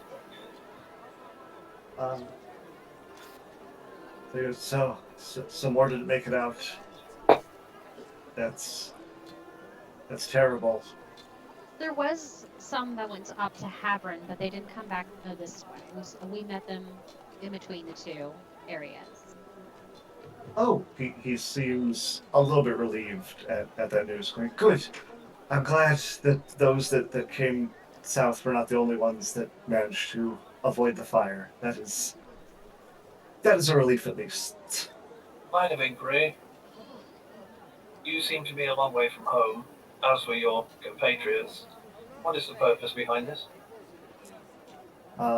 As you ask that, another figure moves into view, who you can see kind of looking around, spots the red-haired individual, and very quickly moves in with determined purpose.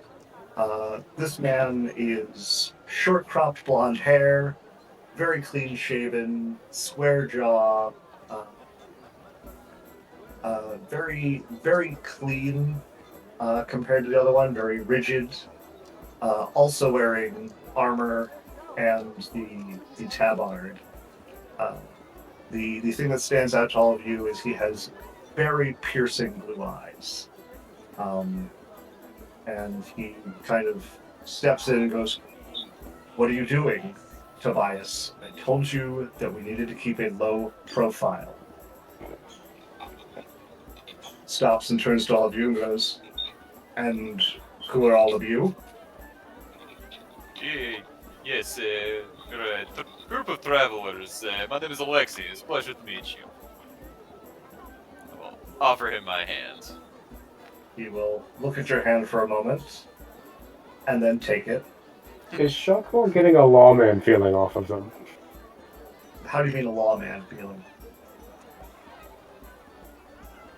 Would these guys potentially arrest me for piracy? Do I feel like one of them might be the kind of person who would arrest me and or smite me for piracy? I don't know. I guess you maybe get that feeling from the second one. Definitely not from the first one.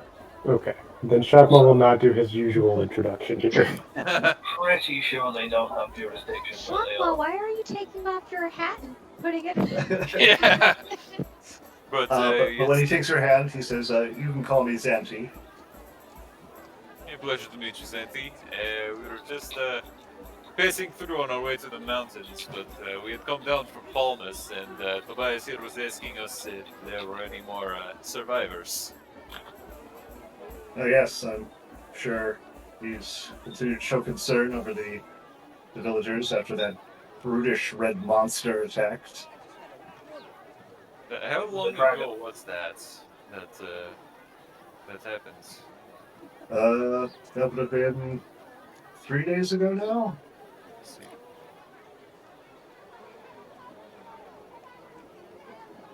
see. But I cannot help but notice you are quite a ways from home. And what brings you up this way? I mean, we are returning our compatriots to her home village. But you seem to be quite a ways from Baldea. Tobias steps forward and looks really proud and goes, "I am looking for people willing to step up and help form a resistance." It is very admirable, but I would really suggest that you do not say that to people the first time that you meet them. Just right off the bat like that. It is, A resistance, you say? You should speak to Sonia Wayland. She'd be very interested in that idea. Yeah, before we talk too much about that, resistance against Kuvrik, yes. He goes, I mean, maybe eventually. I'm just trying to reclaim Baldea from that fat oaf who sits on the throne." I see. For those of us who are not exactly sure where Baldea is, where is Baldea? South Central. Yeah, you guys walked through at the beginning. Helden Okay. Hall is the capital. I've completely forgotten where Gotcha. you said I was, which army I was a part of when I first started. Because we Alania. haven't really touched it. Okay, so this is not. Okay. The map I What do have doesn't what do I have think like of the, the groups on it, so What do I I mean, think of the the royal family of Yeah. Baldea in general? Like, what would I think of it? You probably wouldn't know much about them. They're a different kingdom. It They just sounds an awful lot like sedition to me, and I'm Goose. feeling like I'm not. I don't approve of it. So, just for those of us who also don't know, has there been a revolution in Baldea recently, or is there a historical revolution in Baldea? So the king is the king there currently is Horton Khan. He has been Did he king for a hear a who? while. No, he did not hear a who. And well, no, there has not been a revolution per se. There has definitely been some signs of unrest. Largely happened because Horton very quickly threw his lot in with Kuvrik when Kuvrik started being like, "Yep, this is my land. Horton was like, yep, got your back, bro. Yup, that is his land. This is my land. That's his land. This land is my land. This land is your land. And so a lot of there is some dissent in Baldea where people are not quite so happy that their king threw their lot in with the conqueror. I see. I see. How much of any of that do I know? Probably not much of it. You might know the fringe bits of it because you guys did walk through Baldea. You did start there, so it would not be totally untoward that you would not be aware that there is dissent. So Would any I of us think I know actually be everything. aware of that?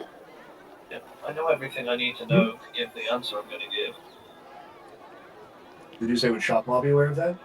I said, would any of us? Yeah, I don't so imagine You, Shockmaw would. you all started in Letitia.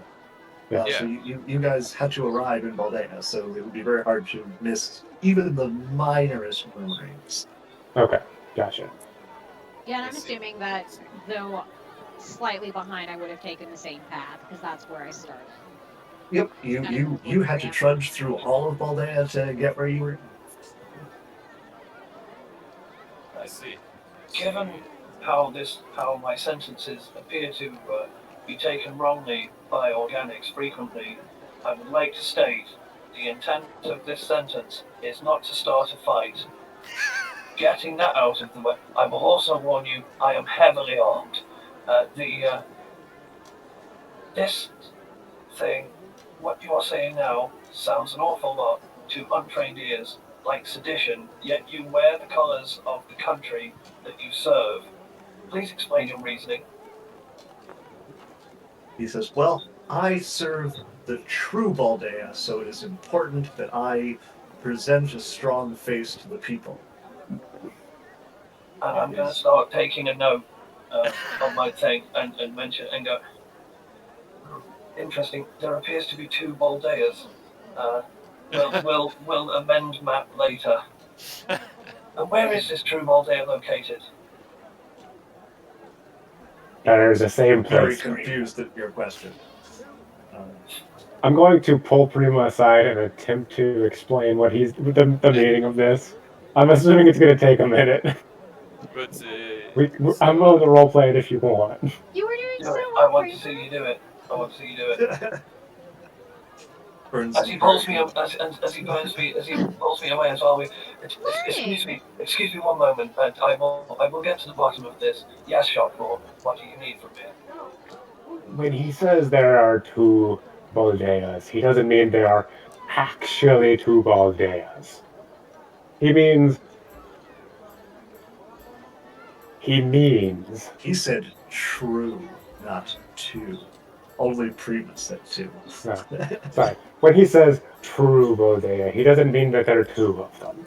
They are the same Baldea. But one is a more idealistic version in his head. I see. There's a ruler he would prefer installed at the top. Very much, thank you. And I turn around and come back and go, I now understand the figure of speech. Apologies, and this is a weakness of mine. Who would you install instead, and why?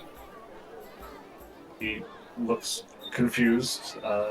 Make an insight check.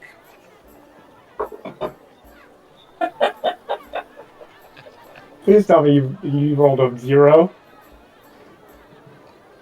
He rolled a 0. Oh no, that's a 7. That's a No, 7. that's a 1. That's a 1. That is a 0. That's You were holding up held the up the 7. 7. You held up the 7, yeah. Oh, well, there's the 1 Yeah. on the power die. Insight's so good you don't even know what numbers are. No, that's just Brexit. Okay. So he just kind of thinks for a moment, like, well, once we were successful, whoever is most fitted for the job would probably be the best candidate to put forward.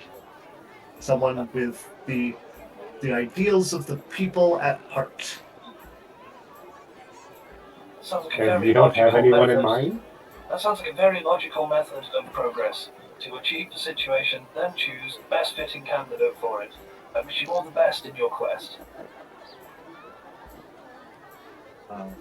So Xanthi then tries to go, so you said you were headed to the Aarakocra, to the south. I see. And all of this just to return your friends to their people? Oh, we have a mission that I keep getting in a lot of trouble for repeating, so I shan't. I'm using discretion.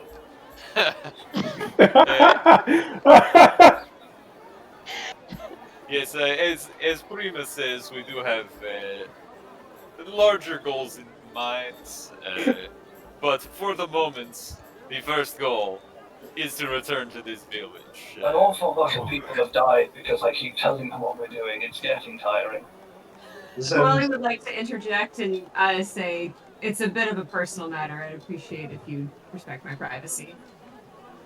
She is also using discretion. I see. What a interesting group of people. I don't believe I got the rest of your names. There is Alexei and he kind of motions with a finger to each of you. Probably. Ye can call me Shockmore. I am Primus Archetype, Mechanical Tactical Individual Unit Designation number 32. Just call her Prima. It is much faster. They call me Prima. It is faster. Probably poking behind someone. So cute. He says, I see. Well, it has been definitely intriguing to make all of your acquaintances. I wish you well on whatever journey it is that you are currently seeking, and perhaps our paths will cross again as my idealistic companion here attempts to further his goals. Additional question. Have you heard of the Mermaid's Rest? It is the greatest food in all of the land. The proprietor was very insistent I tell everyone. Because I have in fact heard of the Mermaid Song. It is quite a Mermaid's fine Song. establishment. Alright. Yeah, there we go. I fucked it up. There you go. Thank you for correcting me, Mr. Soldier Man, speaking through the power of the DM. I saw you glow as he took over. He like sprouted a really nice beard too, and like Yeah, I was eyes. gonna He's like, say, like, yes, that was damn you very, like- fucker. The joke only works if you get it right, asshole. Yeah, But, Santi, your companion has told us what he is doing here, but what is your investment? Still the revolution of the people still? So Zanti begins to speak, at which point Tobias jumps in and goes, well, I think he's been the most instrumental in allowing us to get here, because when I got myself into a fit of trouble, he saved me. I see, and trouble Bro- with what? He's like, oh, well, I was arrested for causing a rebellion in Armin, but he came and broke me out of the stockades himself. And Zanti just kind of stands there with a stone-faced expression. Where the fuck is Armin? So when he says that, at like kind of just normal speaking, I say, status updated from potential dissidents to active dissidents. I see, yes, and Did you find it, Tim? yeah, I did. Okay. I was directed to it. I see, that's... And, these others, Yurin and then, Jorda. They were also just, accompanying you for the people. Yes, they were some of my companions, some of my friends. And he, again, kind of loses that excitement that he had from the moment before as he's See. remembering the I'm loss. sorry for your loss. But why, if I may, why did Zanti break you from the stocks? He goes, well, why? Why did you? And Xander goes, I believed in his cause and felt that it was important that his path not end at that time so that he could continue to enact change in the land. Can I make an insight check there? Sure. Okay. Yeah, that That's a 23. Ooh. good one. I'm going to type you something. Okay.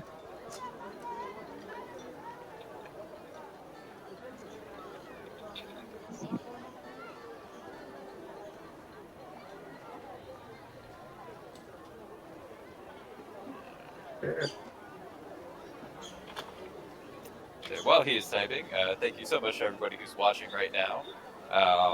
Please do, if you have not yet, give us a follow. We have hit 50 in affiliate status, but the more the merrier as far as that.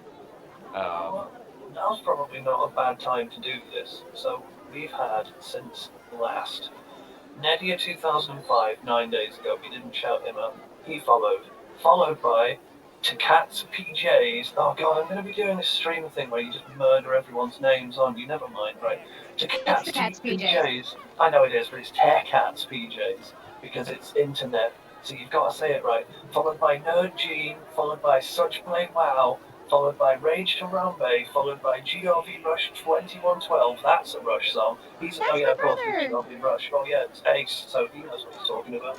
Right, real quick. Okay, yeah. And we're copyright struck right there. Yeah. No, it's not long enough.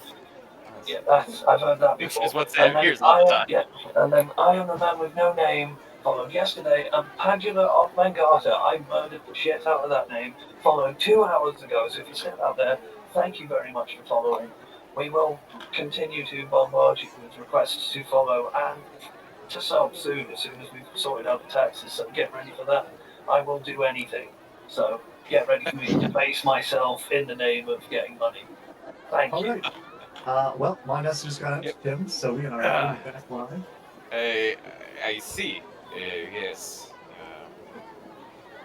Well, that is. It is always important to act on what you believe in.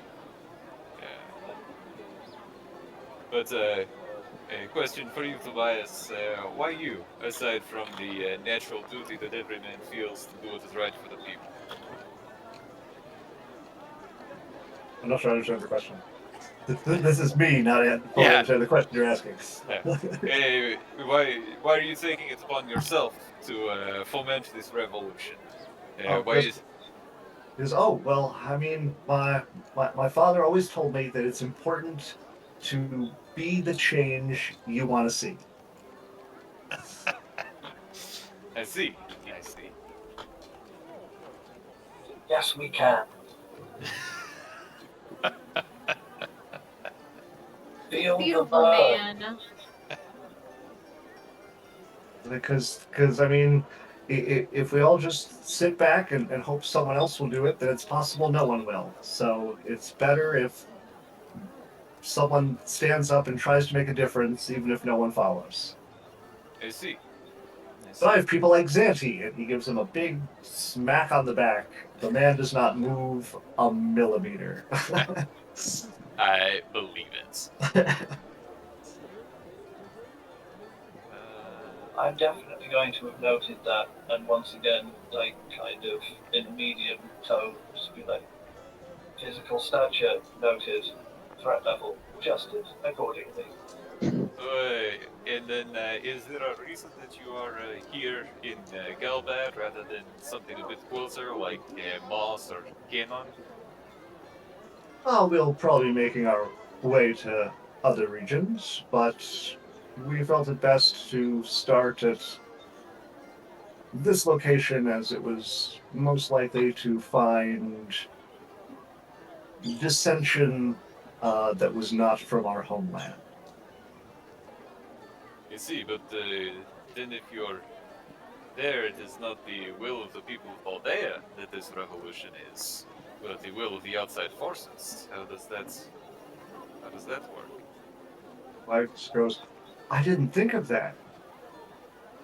Xanthi, should we only people from Baldea? We understand the message by seeking outside sources? The man kind of gives a cold stare to Tobias, turns the cold stare to Alexei, turns back, and goes, no, because sometimes you require many hands to achieve the work of the righteous. And then he says, and on a planet called Earth in the 1950s, America did this in Afghanistan and it worked real good. With zero negative consequences, trust me, it was just perfect. Perfect. If I may make a suggestion myself, I've got a slogan for you. For when you start getting, for when you get back into your country. Maybe even before then. It'll draw everyone to you mindlessly. Make Baldea great again. I knew it was coming. I knew it was coming the moment it happened.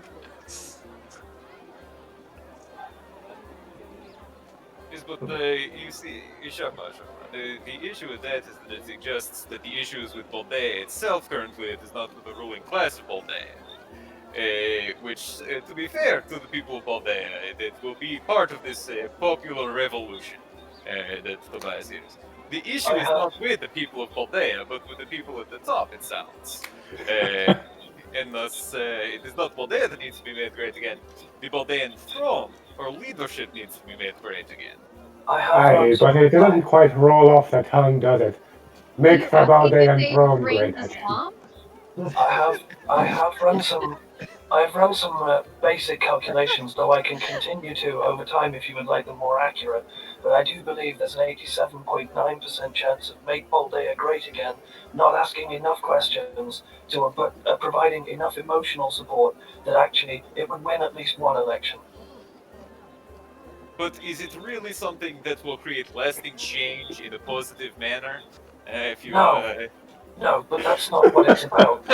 This is merely about winning. We may have lost half of our followers right here. And I'm only slightly sorry. I'll be honest with you, if anyone watching this was like a hardcore Trump follower, I'll eat my shirt. You know what I mean? Like, I'll do it. I'll do it now. Announce in the chat and show proof. Don't just say, "Oh, it was me," because you're a troll and you like Reddit, GameStop, memes, right? If you can actually prove it, show me proof you voted for it. This shirt, this mouth, right now, I'll eat it. Do it. I'll do it, and I'll like it.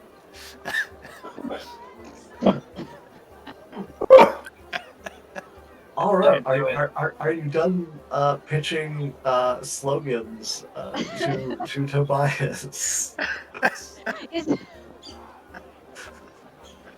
Tobias, would you like to borrow my clipboard and write some of this down?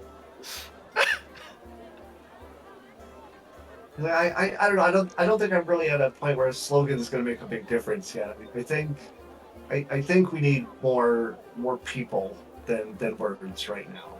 I see. Is it just the two of you at this point now?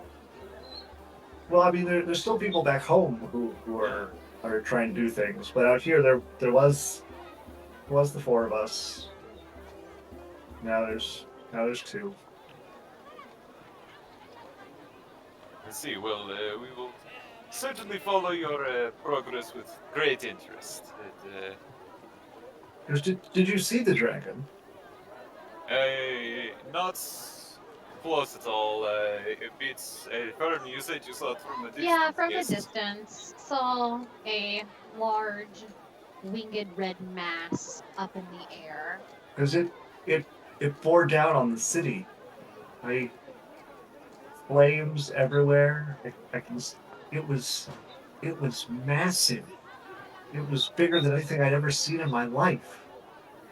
I still don't know how I got out of there alive. Xanthi basically pulled me out of the city. I wonder if maybe it would have been better if he would have saved Jordo or Urine. Now I can't say it without laughing. I hate you, Abby.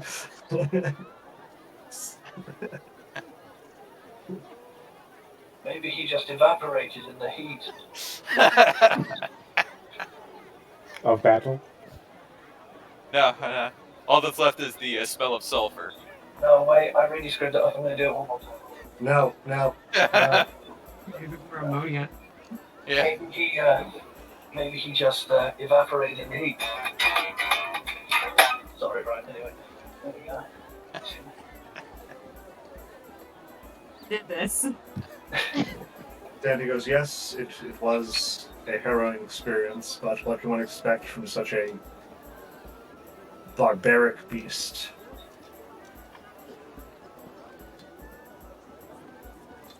Barbaric.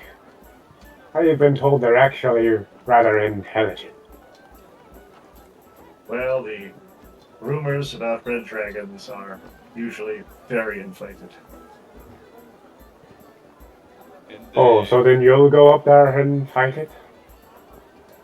I make no such claims, but its actions are very cause of rhyme or reason.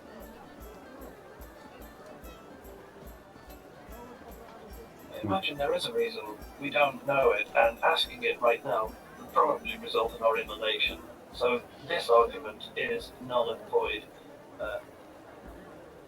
I would, with the permission of the other party members around me, bid you good day and good luck, and give one more piece of advice. If you do end up recruiting our friend Sonia down the line, the slogan "I'm with her" is not as effective. I just think about it. Make Valdea great again. Tobias goes, It you sticks in mentioned your head, this Sonya person twice now. Who is Sonya? My wife. Well, she's about If you actually this say that, he tall. goes, right? He I goes, will believe you. Congratulations. So the splashing in the water was a mating ritual, and you lied. I see. Noted. He goes, where Hey. would I find this Sonya, your wife? Coeli, I did not realize you had married.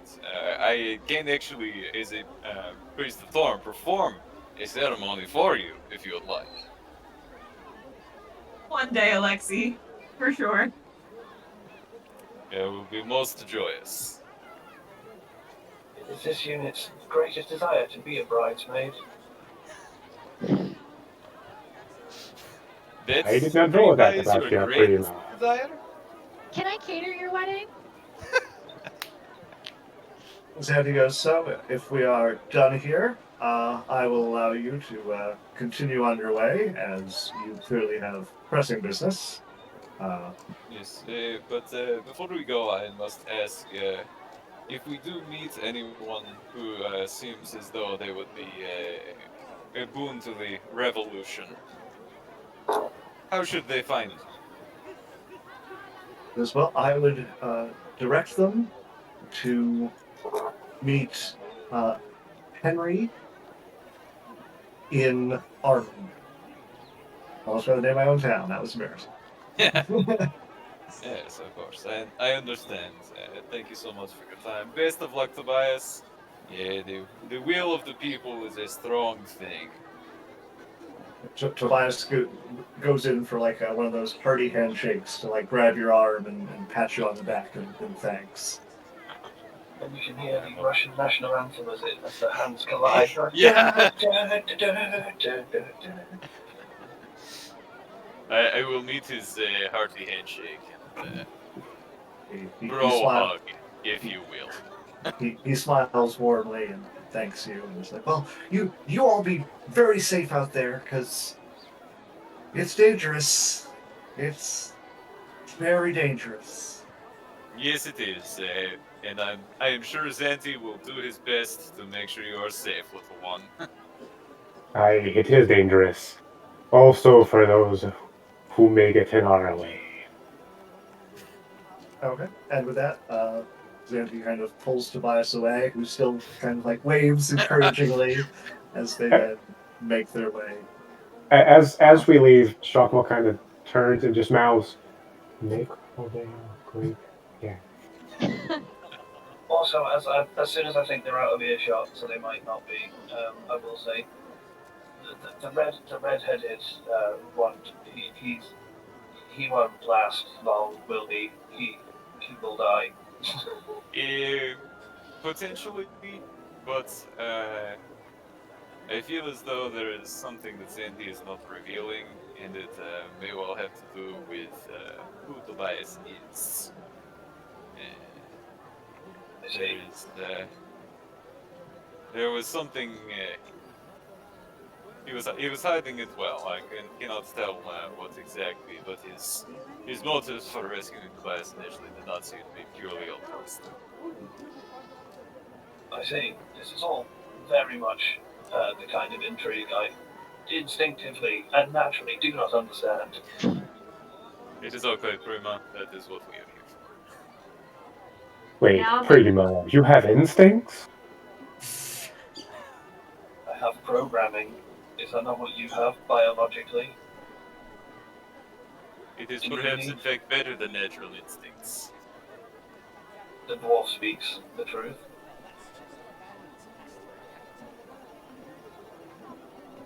When But, yeah. Go ahead. when we are securely out of earshot, I have something to say. You guys didn't. I don't want to cut you guys off. No, you good? Okay. So when we are out of earshot of Tobias and Xanthi, I want to be like, not to be disrespectful or to invoke bad karma, but it sounds like this Huron fellow pissed his pants and shit the bed.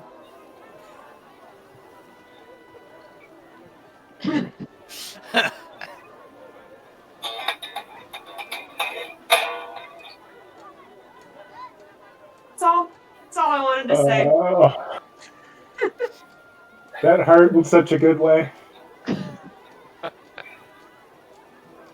So, if your urine's not supposed to burn.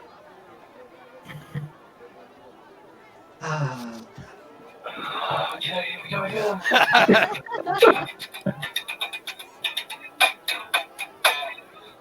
Andrew, Okay. you might want to get a laugh track queued up. We might need it. I just quit. I'm done. I'm out. One poor name. I now officially feel Matt Mercer's pain. Yeah. Where Get the perv on out You early. named the person urine. Wait until we get to the point where like I'm able to make noise and I have all this shit it's amped up. spelled Y-U-R-I-N.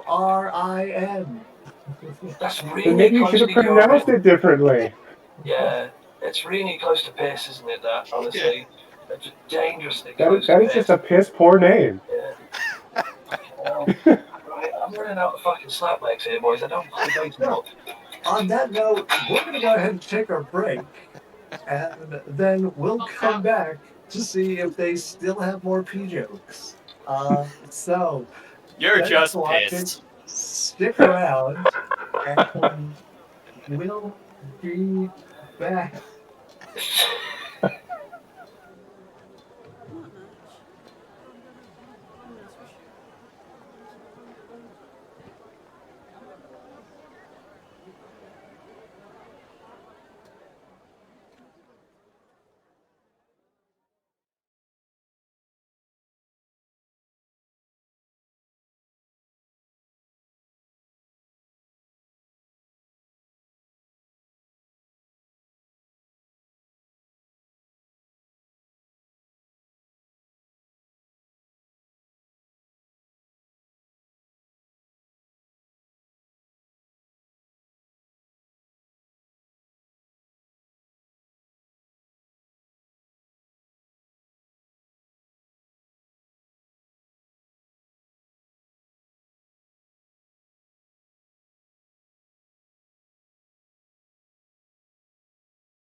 We are back. Welcome back. If you're here during the mission, I hope you enjoyed the artwork that was rotating through. That is the work by Mary Kane, Rose Cavaberry on Instagram. Please follow her, reach out to her for commissions. As you can see, it is very high quality art, and more is coming for our various other campaigns and characters. So you will see more of her work, but she would love to hear from any of you. Uh,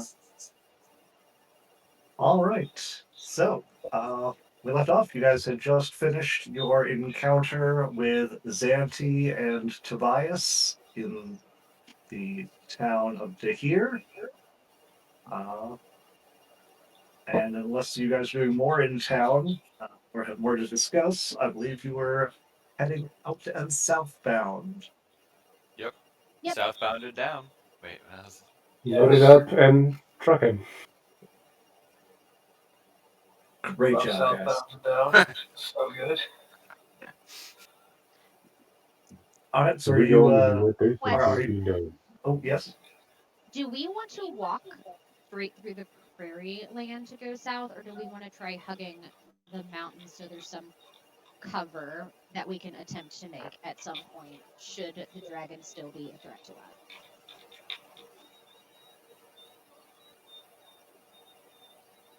I'm just not sure if we want to go straight down and just be in the open field, or if we want to hug the mountain range. Well, I could be wrong, but on my map it looks like straight down, like, is one of the closest routes to get to the mountain. Okay. Unless we want to go I guess no, like just straight down, west. like short distance. Now that I was kind of going southwest, so now just going. That works for me. Yeah, I mean, I think like straight for the mountains to get up to the village. Okay. And are you like trying to go at a quick pace to try and get there as quickly as possible, or are you going to continue to at the average like pacing yourself speed? I'm good with any pace. I- I'll leave this up Yeah. to our armored friends. Yeah, I would not like run this. The standard 3 to 4 mile an hour Okay. hike. All right. But you do wish to get all the way to the base of the mountain before resting. I believe so, which will take us a little bit into the night, but Yep. Okay.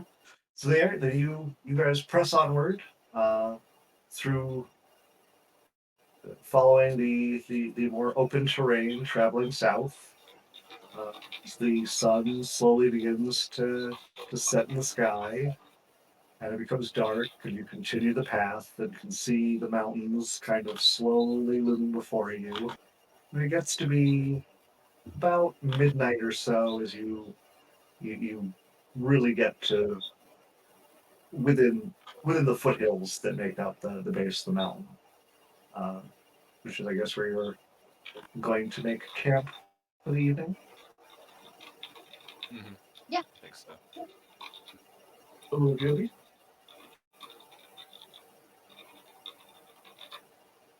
Anything that you wish to do with your evening, or are you guys just camping and getting ready to press onward? Yeah, nothing, because I don't have time to do any more reading of that book I wanted to read, so I'm going to ask it at the time. I think I've Yeah, got no, to I'm spend just all my time deactivated. Yeah, I'm I'm just gonna going- rest. I'm gonna approach Coeli before we go to bed. Coeli is pacing. Coeli, why don't we sit down for a second? You're gonna wear a ditch in the ground if you keep going back and forth like that. Fly back instead. Sorry, what was the start of that? Maybe I can fly back and forth instead. She hovers. Well, yes, I guess you could do that. But it's a little difficult to talk to you when you're bouncing up and down like, oh my. She'll land. She'll land with you. Quelly, are you gonna be okay visiting your home? Oh, it's been a long time since you've been back. It's just complicated because I didn't leave by choice.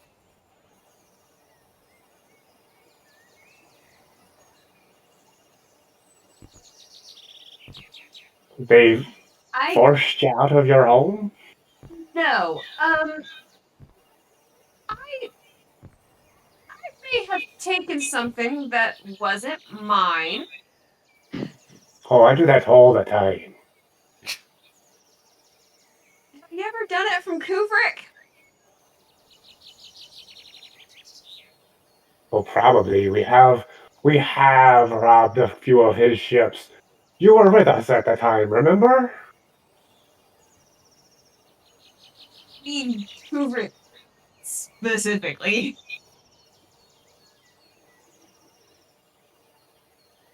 I guess not on purpose. Wait, you stole something from Kubrick? What was it? God, you can tell me. I'll keep it a secret. Shockma, does he actually keep secrets when told? Yeah. Okay, just making sure. She'll pull out the lightning necklace. Oh, I mean, it's real pretty, but is it really worth being chased after? All of a sudden, I'm Scottish? Chased after. Is it worth being chased after? I don't think so. Sorry, I do not think so. Hold on, has Alexei finally become a traditional dwarf? It is just in my sleep. I talk differently. He sat there and he's like, you'll have to toss me. Don't tell the elf. And I say, Don't tell the elf.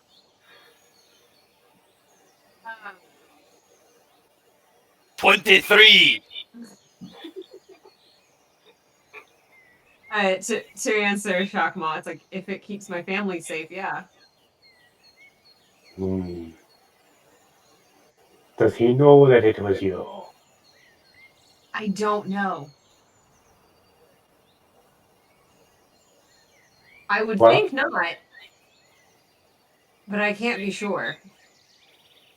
Well, just to be safe, I think it might be best if you keep this under wraps.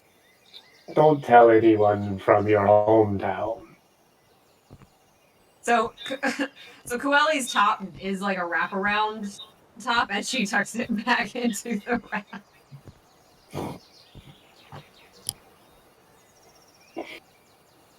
Unintentional physical humor there, but I like it. Am I gonna have to start teaching you about literality as well, as Prima? Wait, no, do keep it there. People are less likely to find it. Other than Sonia.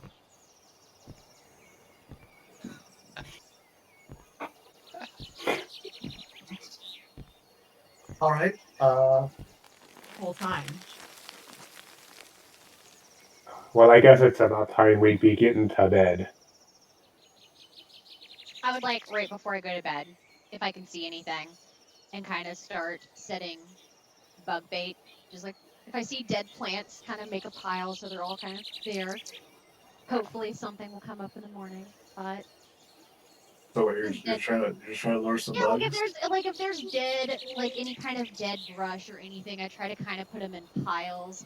So hopefully, if I roll well in the morning, Well, make a nature check.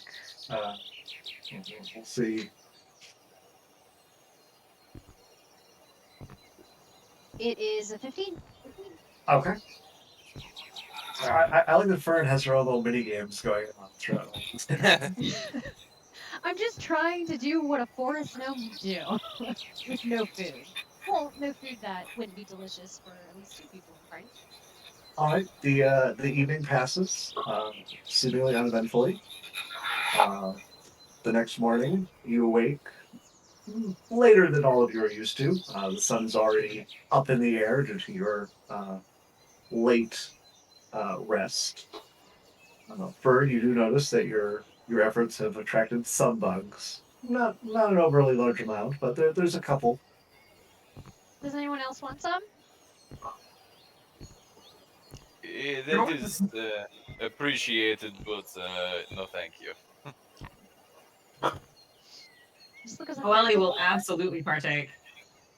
So yeah. Slimy yet satisfying. Alexi, do you still have food of your own? That's what I was double checking. I feel like even if I have, I need to have a better equipment on mine for the rations. I think I brought quite a bit, but how long? I would rather eat bugs and let other people have some of my rations if needed. Cool. Do you because still have rations? I have well, I need to do I have at least 4 rations, but I need to take away as far as math goes. So I have 4 days worth of rations, and I Yeah, will be so if those 4 rations are still the rations you've had from the get-go, those would no, have I been have 8. I'm expended. trying to take them like that Okay. was where I've had like 12 in the beginning, and I've been slowly taking them. I just haven't. Okay, because it's been I started out, I think, with 12. yeah. So before Shotwa started buying food for everyone, you would have gone through, I believe, 7. Okay. Alright, so 3. No, wait. Wrong way. Okay. 5 then. So if you want a ration, who wants rations? I'm eating bugs. That would be lovely. Alright, now I only have 4.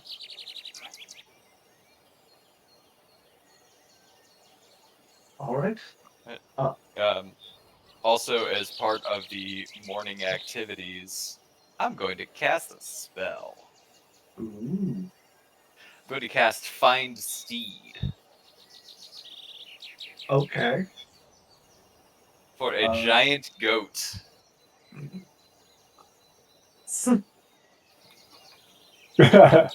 Assuming the GM will let me do it, it matches approximately the warhorse.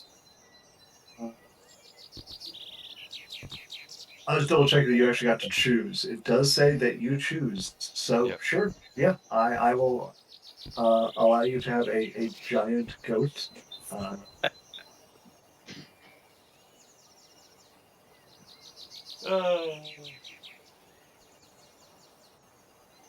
Behold our World of Warcraft dwarf over here. Yep. Billy Goat's gruff. I mean, it does have an intelligence of 6. And gains the ability to understand one language of my choice that I speak. It's gonna be Dwarvish. It's not common. And I can communicate with it telepathically while I'm within 1 mile. Then you guys watch, you all get up and get ready, and Alexei kind of preps himself and begins chanting and preparing his ritual, which takes 10 minutes. And all of a sudden, bounding out of the wilderness comes this enchanted giant goat.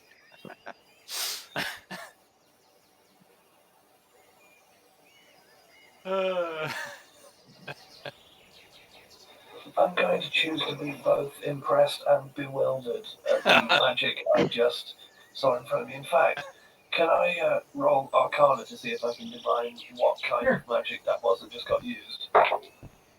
That's a 22. You are Divine. very familiar with the fact that this is a divine spell where he basically entreated his god to find him a faithful seed. Interesting. I'm going to write that down.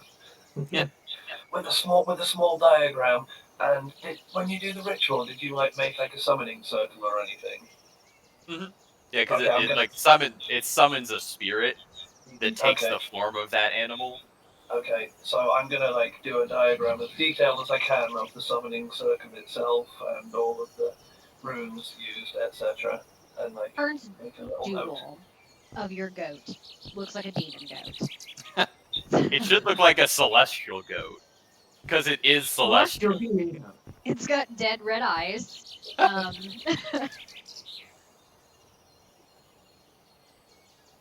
All right. I mean, it does say it is a celestial fey or fiend, my choice, instead of its normal size. What if the doodle has like little stars on the body, but red eyes? That's celestial enough, right? Yeah. Yeah. What if I just put Celestial. one star in the middle of the forehead? They're gonna get no bad impressions that way, right? And then make sure it's got multiple horns coming out top and bottom. Yeah. Yeah, okay. So we've turned it from a goat into the icon of sin from Doom 2. Good. Right, that's it. All right. So with your newfound mount friend, you all are venturing up into the mountains. Yeah. Yep. All right. For this journey, can I get each of you to make a survival check? Oh, this is gonna be amazing. Ooh. Oh, Wait. 11. 8. That's a 9. 20. It's a 22 from me, and my bonus is 2. Let's go. do I get to add my proficiency bonus for navigation tools? No, because this is not finding your way. Okay, then that's an 18 Okay. for me. Is it something that having a goat would be helpful for? Sure. I'll let you have advantage on it because you're a goat. Brings me up to a 10. Okay. Bern, Coeli, and Alexi, you guys are having a real rough time getting up this mountain. I'm not used to riding a goat yet. I apologize. Even though Coeli is probably flying for a good portion of it, it seems that every time that Shockmaw grabs some rocks, they just seem to fly off and hit her. And Why's it gotta be Shockmaw? because you're actually doing okay, so you're at the front. Alright, that's fair. You and Unit 32 are the ones who are trudging along pretty confidently. Burton and Alexi are struggling. Leaving Well, the he short is. ones behind. Since I'm up front, I'm gonna use my pittons and rope to make it easier on those behind. Okay. Yeah, is there any chance I can use the fact that I got a natural 20 to help people that are struggling? Well, I mean, that's why I was going to fall. Yeah, I guess I had more failures than successes, but you did very well. So you guys just have a rough time. But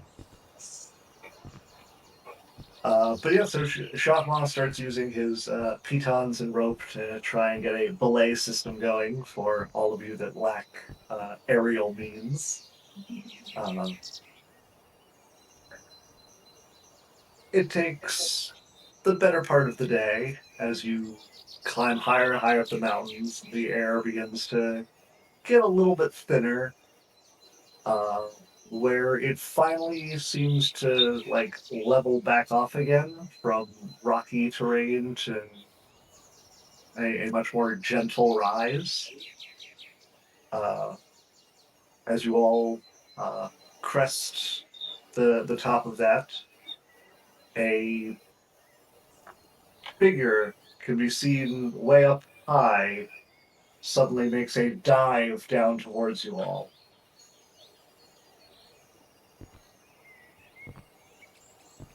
I'm gonna offer my staff. Does this figure look at all familiar? Like maybe a certain Aarakocra we know? Make a perception check.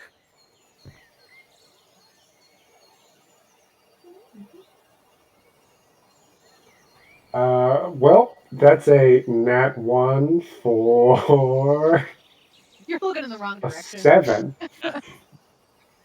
So, I'm busy putting the pitton in real quick. you You have never seen anything like this at all. In fact, it seems hostile to you, Shoppa. I'm gonna arm my staff, and I'm assuming, are we still climbing or am I walking? No, this is like basically you guys are pulling yourselves up onto Yeah. onto a more gentle rise. Okay, well, It- if I'm it now seems- ready, I am in fact in battle mode and ready to engage if it gets close. It's coming close. It's diving full speed Okay. towards on your location. I shoot a You said fireball it at seemed it. hostile? To you, it seemed hostile, Shoppa. Okay, well, do you shout that? Because I'm ready to engage. Look out! And it needs to make a dexterity saving throw. As I shoot lightning out of my mouth. Okie dokie. Yeah, but no, I'm sorry if I kill your sister. I really am.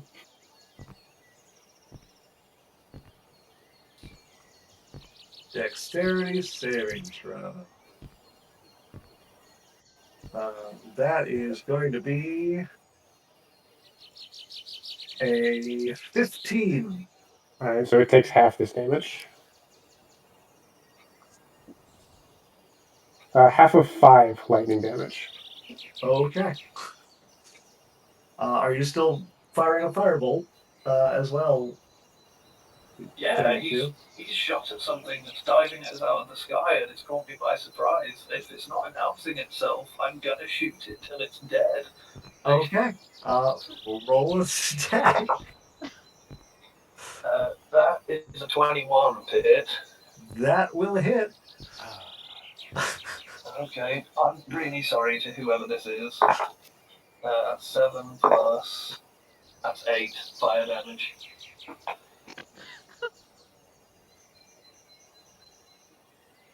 All right then. This is taking an interesting turn. So, figure comes diving out of the air. So I'm assuming that was your lightning breath that you fired, Chopma? Yes. Yeah. So, as it's diving towards you all, Chopma blasts a jet of lightning and Fushima fires bolts of fire. The figure kind of barrels to the side as the lightning strikes, and the firebolts slam into it. You see it lights a flame, and it never pulls up from the dive and just slams smack into the dirt with a crack Ooh. and is not moving. Oh dear, we just killed it. Hey, I will hop off Gora and go see what this thing is. He's Okay. gonna fly over. Okay. You go over. You guys notice that it is an Aarakocra. Pop some heels on that Lay on Aarakocra. hands. Oh, he did. He did. Uh-oh. Clearly, I'm so sorry. I thought we were under attack. I just saw something out of the corner of my eye. And being on a mountain, I didn't want to get knocked off. Do I recognize this Aarakocra?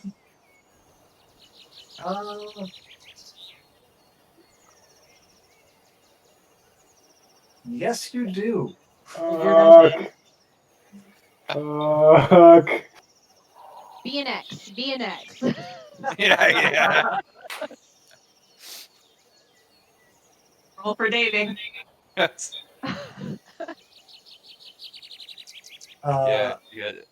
You know, I was gonna switch off Alexi onto an Aarakocra, and let's ruin that plan. So it's not anyone that you were like super close with. They Goodness. are one of one of the general hunter gatherers within your tribe. Their name was Zareka. Mm-hmm. Just wondering, how bad did we kill them? Let me put it this way: Sam alone killed them. No death saving throws. No. NPCs don't get saving throws. NPCs don't go unconscious. Also, it kind of went unconscious in the air if it did. And it was already diving, so it probably had some speed. It probably just broke its neck on contact. Right, If it can was we just alive break on for this? contact. I feel out of character. I feel terrible. That I did that. Yeah. But In like this is character, like y'all this make is me like, so in sad. character. But Yeah. but in character, the thing on a mountain dove out of the sky on a bunch of people climbing off the thing. Like adventurers in D&D, it would be well known that these are probably adventurers, and it dive bombed us out of the sun. He was dead the second he tried that. Like, he didn't try and hail us at all? No, he didn't try and He speak to us. just He didn't dove try and at do us, anything. like- He just dove at us out of the sky, and we've just been fighting wyverns. So, like, this is one of those things where, in real life, I probably would have, not done anything unless I was a soldier. In which case, I'd have shot him. So, Anyhow, Anyway. so Coeli, you know this man? Again, I didn't get a chance to write it down. Zareka. Yes, it's Zareka. I see. This does not bode well for your return to the village, then. Not at all. I see. So then the follow-up question is: are we actually going to go to the village now?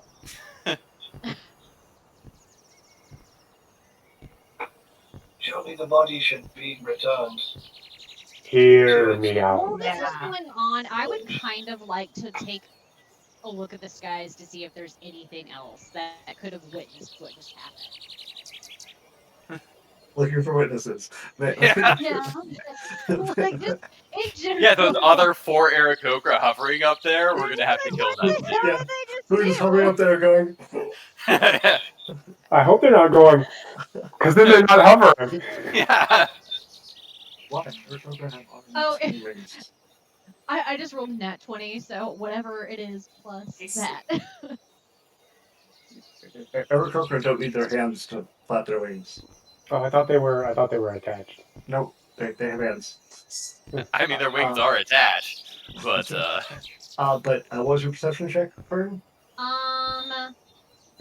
26. Okay. natural.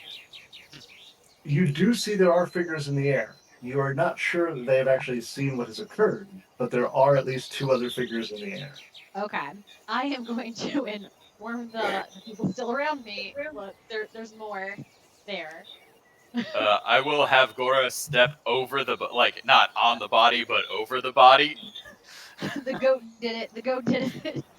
Well, it's a large creature, so it should fully cover from the air. This unit would like to make a suggestion. Firstly, and I turn to Coeli, I understand that I'm not the best at communicating emotions, but I realize I have heard you have my deepest condolences. I thought we were under attack. I reacted. Unfortunately, there has been a casualty I did not mean to cause. Secondly, I believe the correct course of action, dictated by the laws of your people, possibly, is that the body is returned and we explain this accident. I think we can say goodbye to the possibility of mounts. But Prima's right. We should return him. I see.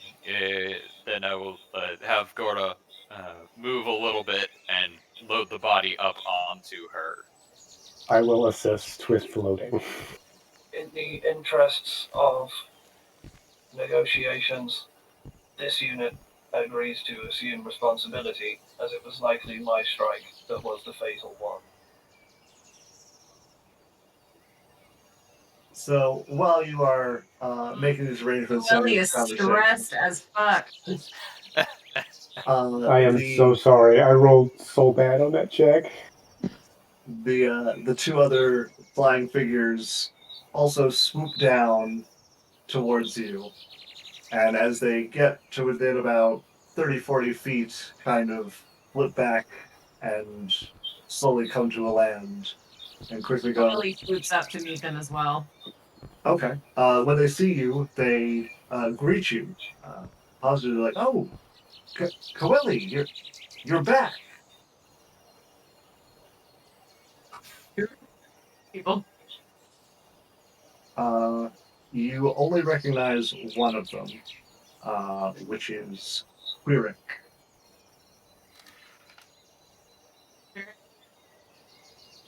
Yes, Quirik. You do not recognize the other. This- And he goes, "Oh, I am Ku."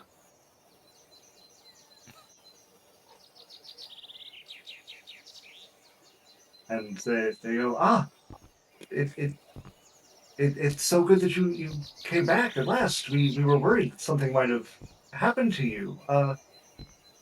Where's Zarik? yeah, I have some unfortunate news. I pull the cover off of the body. No, they're in the Just- air. They're in the air. Oh, okay, dude. Oh, my bad. I thought they had landed. Yeah, we're still flying.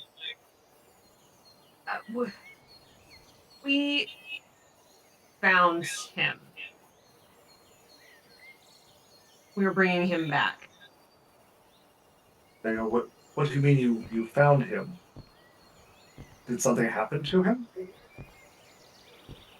Yes. And I'll show you. And so she flies down to the group. Okay, they follow. So I say, Ferric, who these are my traveling companions, and I introduce everybody. Right.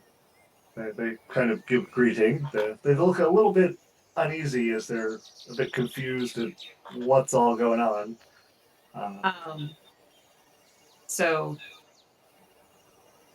we found Zareka like this. And I show him under the cloth. They look and they are aghast. Make a deception check. To be fair, Coeli did find him like that. To be fair. I'm so sorry for your loss. Okay. Yeah, at this point, I'm pretty sure Fern has teared up. This is something that emotionally Fern could deal with. Hey, that is a 13 from me.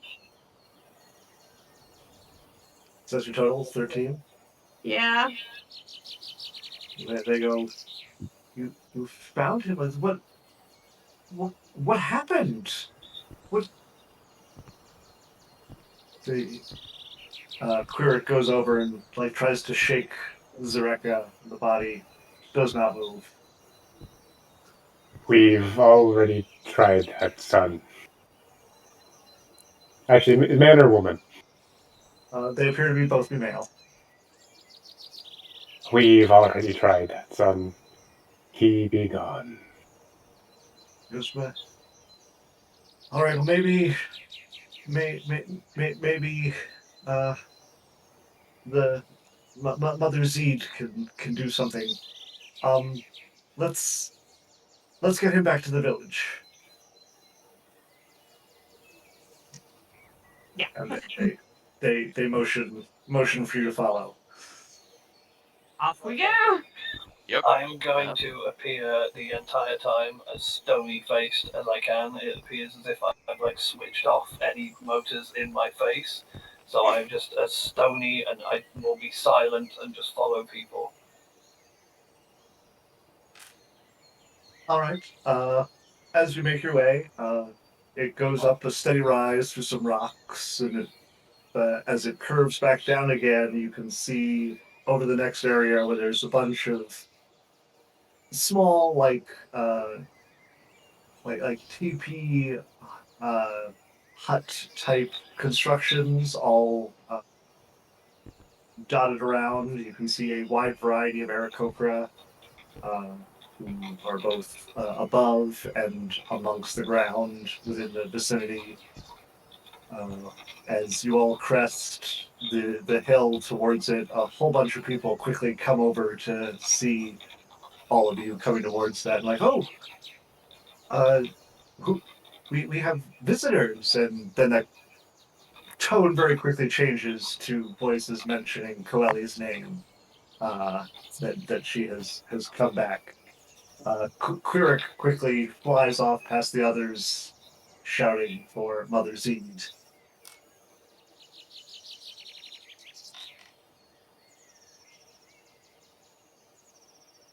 Hello, friends.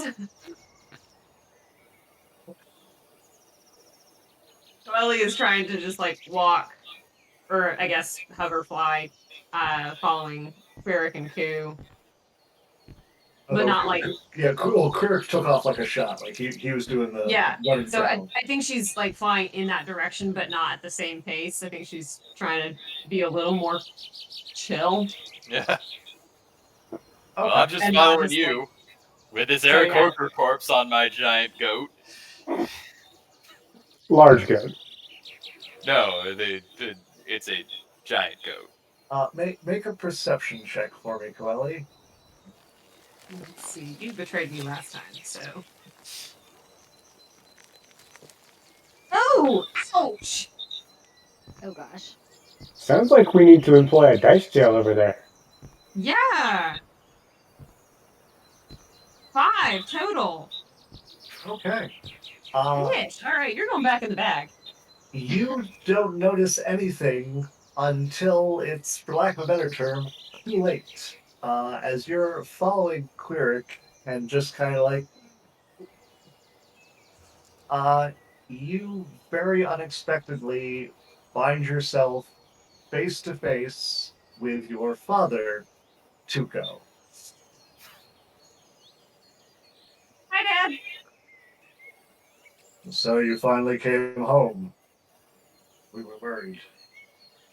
Yes, I know, and there's a story, but I kind of got to handle something first. Can we talk over dinner? He kind of looks around and goes, "Why? What did you do?" This time. But at that point, you can still hear the cries of Quirik going, "Mother Zeed! Mother Zeed!" He goes, "I presume this is part of your issue." That wasn't me. But it is what I got to handle now. So. Dinner? Yes, I'm sure your mother will be excited to see you at least. He kind of turns away. I hate your dad. Yeah. Your dad's a Probably dick. deflates and is like, one of them might be. I hate your dad. Would you like this unit to apply violence to your parental unit until he shows you love? It could be worse if we ever travel to Rockholm. Neither of my parents will be happy to see me. Oh, there, towards Mother Z. How do we do that? Let's go through that. Kavani is going to, if possible, quickly receive a message in her head that will just say, are you planning to implicate this unit in the slaying of the Aarakocra?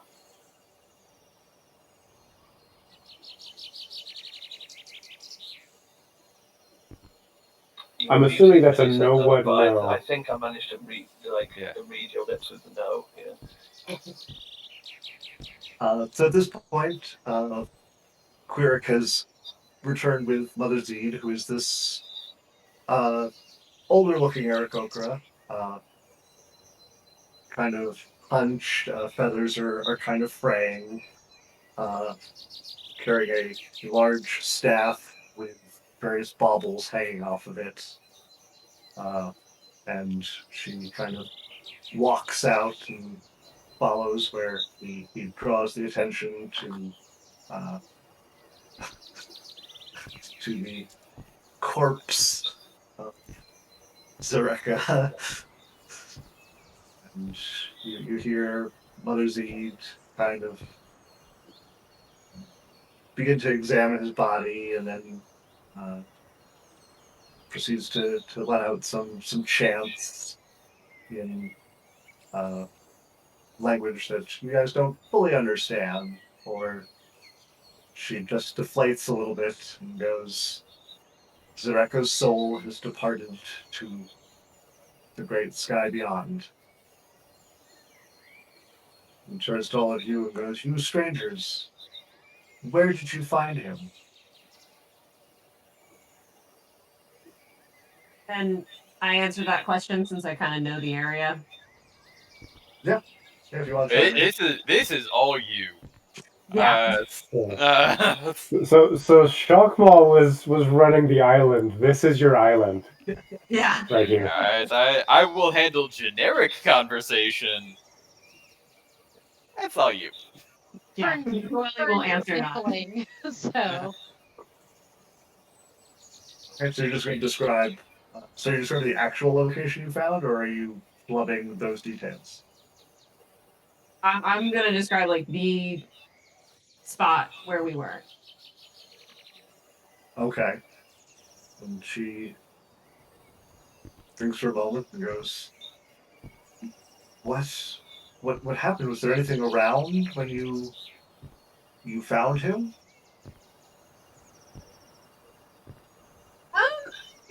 Not in the immediate vicinity.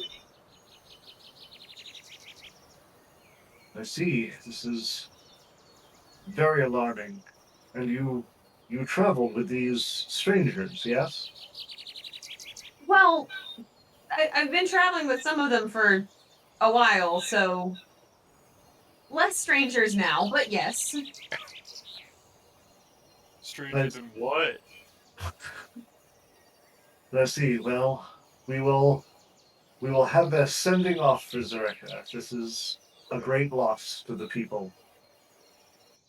But at least, as we have lost one, we have regained another. Welcome home, Coeli. Oh no. Oh, we're so fucked. Yeah. One of Oh. us. One of us. No. I think Well- Ern actually kind of wants to put a polished acorn on the body. Just like pull one out of the pocket and sit it there and then walk away. Oh,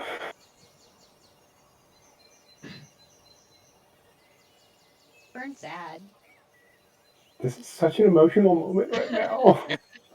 I honestly, when you said that Shockmore thought it was hostile and it was dying, my heart fell through my ass. I was like, all this time I've talked about how I'm just a weapon, that I served in the military and I don't know what the real world is. And then someone from my team shot at a thing, so I fired it and killed it, and then it's hit the ground. And I was like, I want to miss. I've never wanted to miss so badly in my life. I want this to be a funny moment where I go, but you jumped over at the sky, and then I've killed him, and I actually feel genuinely awful. Like it's so bad. Like I feel so bad. Like as a person right now, it's just my character. I'm playing pretend. I'm pretending to be a sexy robot, people, and I feel like crying. This was literally the dice demanded a sacrifice. Yeah. Yeah. And now we get to the village and we finally get to understand Coeli's backstory, and now we're fucked here as well. No, we're not. Let's go forward. And I'm gonna fireball a bunch of birds and we feel terrible. But she turns to all of you and goes, so, welcome, strangers. Please be at home. I don't know how long you are intending to stay, what other purpose you may have here, but I hope that we may glean that information. But please, be welcome. As she speaks, a couple of the Aarakocra remove the body from your goat and take it away farther into the village. About this time, another Aarakocra forces their way through the crowd. Black feathers, but brown on the chest, with a white head, red eyes, and she just immediately embraces Quelly in a massive hug. Assume this is my mom. This is your mom. Hi, Mom. She goes, "You came back. We were so worried about you." Yes, I know. I'm sorry. She lets you go and says, Sarik and Leoki will be excited to see you as well, though I think Kikara may not currently have the strength. But you should see her too. That sounds like brother, sister, and grandmother there. Yeah. All siblings. Mm-hmm. All three are siblings. Is this Kikara? Is she sick? Yes, she is. She is very sick. We still are not entirely sure what is wrong. Is she poisoned? None of our. I apologize for the intrusion, but I do have some. Torm has blessed me with many gifts. I do not know if this is a disease that I can cure, but I am more than happy to try. If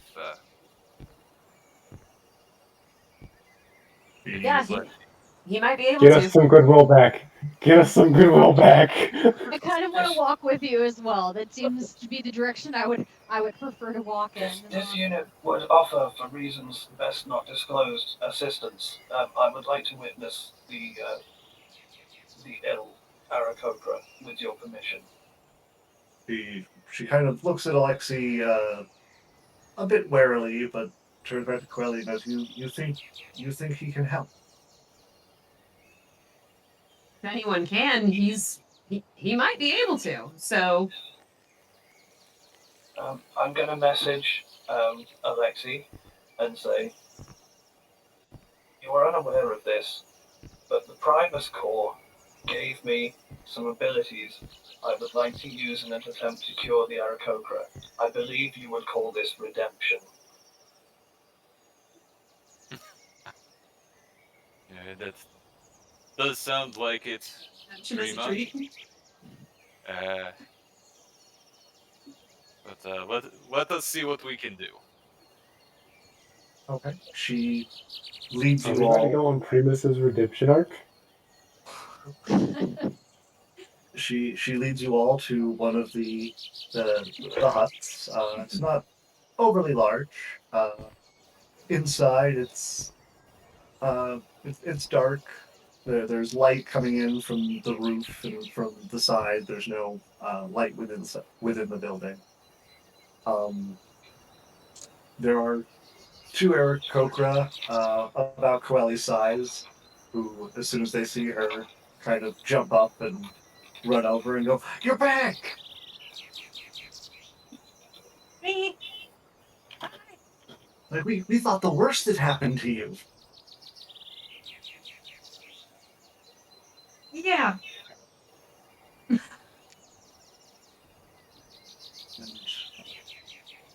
And their mother kind of goes, "Yes, this dwarf believes that he can help your sister." So she leads you to the back of the house where there is Aarakocra lying on essentially a bed, looking very weak. Eyes are kind of puffy. Let's see.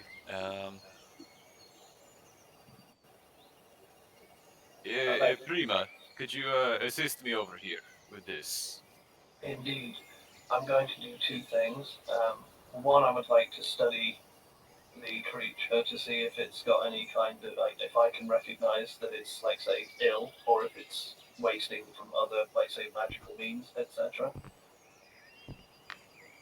Okay. Make a medicine check. Okay. That is 14 on the dice, so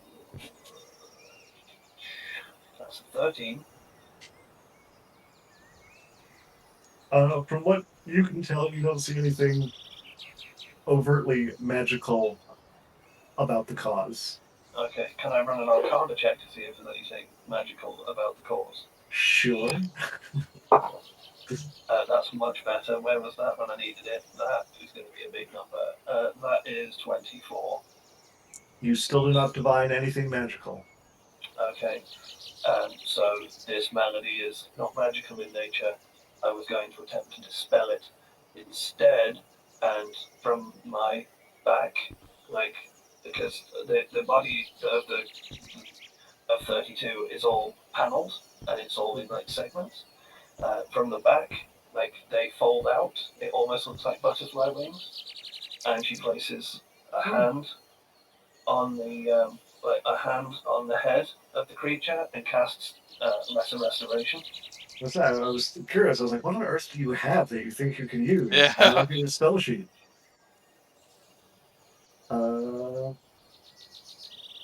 Okay. You reach out. The magical energy surges through the lines in your arm and surges into the Aarakocra. Coeli's mother looks a bit concerned at first as this magical energy is going and kind of looks to Coeli for reassurance that you are not doing anything bad. As the energy kind of seeps into the Aarakocra, you watch as the eyes return to normal. There's a bit of motion, and then there's kind of this gasp of air and a bit of coughing, and then they sit up and just kind of look a bit surprised at first, and at which point Chloe's mother kind of looks really excited for a moment and first gives 32 a big hug before Which I will giving. attempt to return as clumsily as I'm sure it is for someone that I don't think's ever been hugged before. So I'm not sure I know the mechanics of it. If you look over her shoulder, you'll probably see 3 or 4 of us just. Yeah. Okay. And then like she's trying to get away, and I'm like, yeah, okay. Oh. As she comforts her daughter at that point and goes, thank you so much. You are very welcome.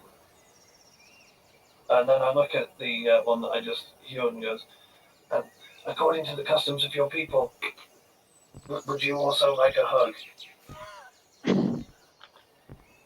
The other Aarakocra kind of shifts backwards in their seat a little bit and goes, no thanks, but thank Very you. good. You are very welcome.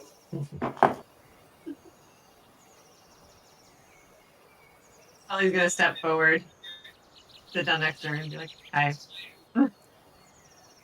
She looks at you and kind of eyes go wide with apparent happiness. She's like, "Oh, you came back. Ah, I didn't get to see you come back."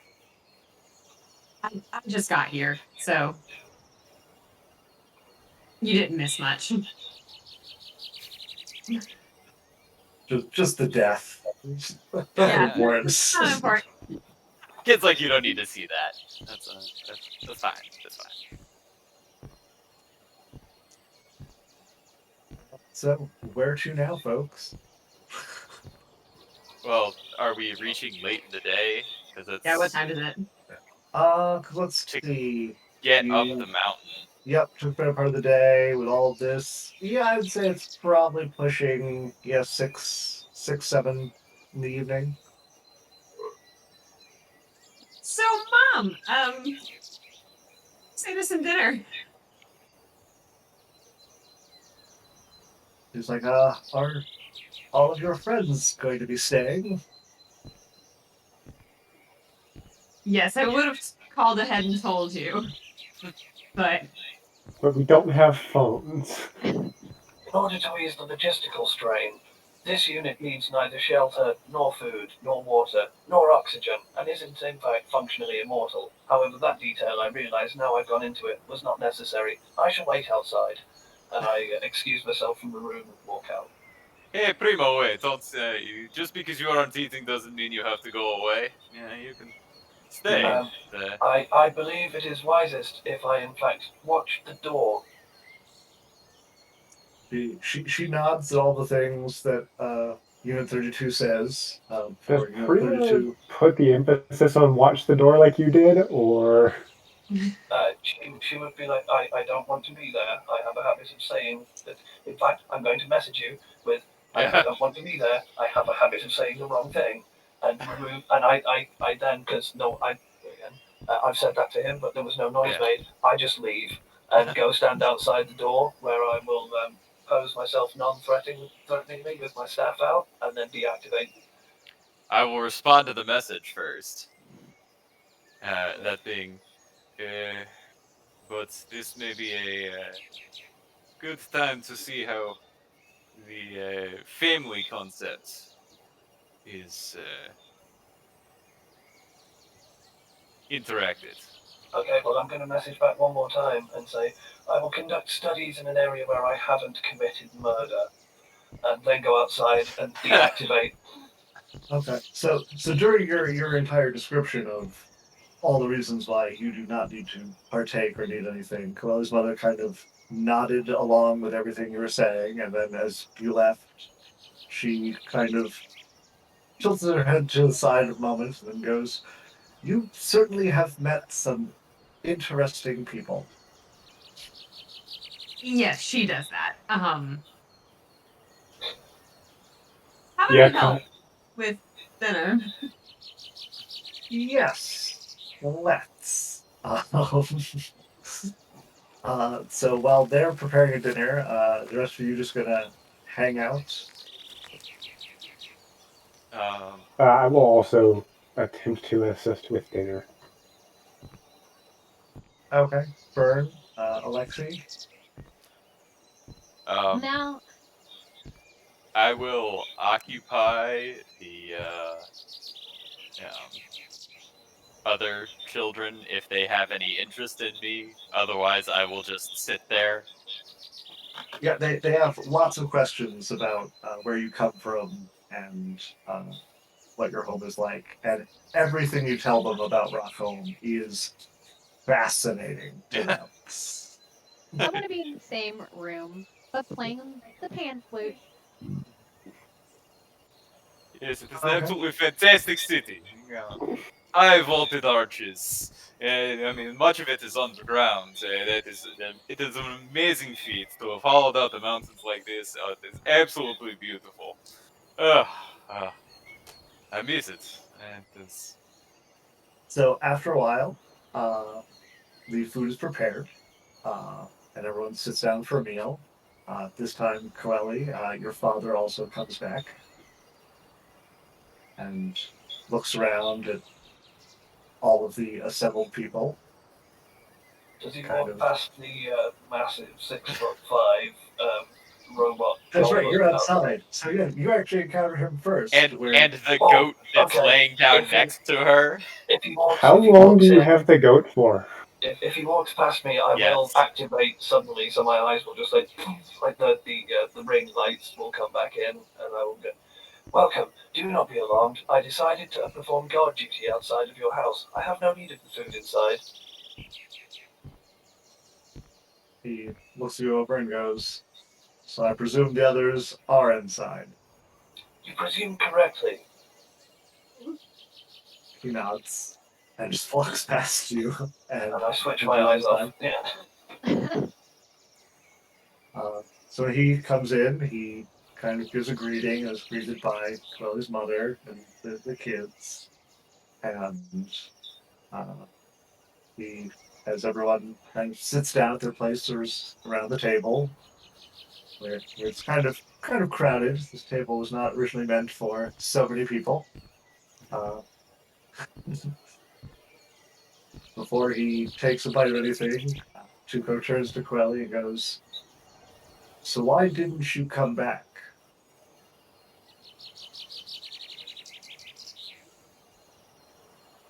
I pull out the necklace. Coily, You just hear just a whispered, Coeli. Like very, very, very questioning.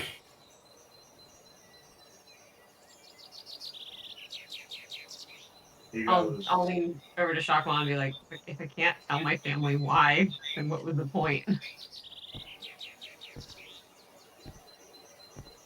It's called plausible deniability.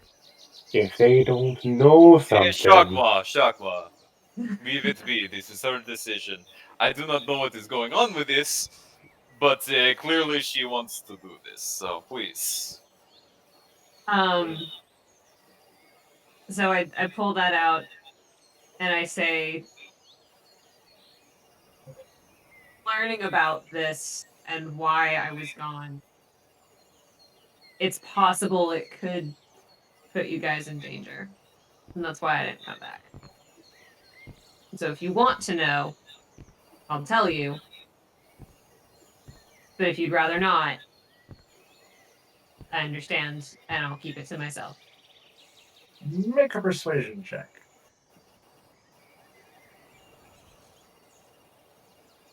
Natural 20! let's go. He kind of stares at you as you are speaking and looks down at the thing on the table and then looks back to you. It's like,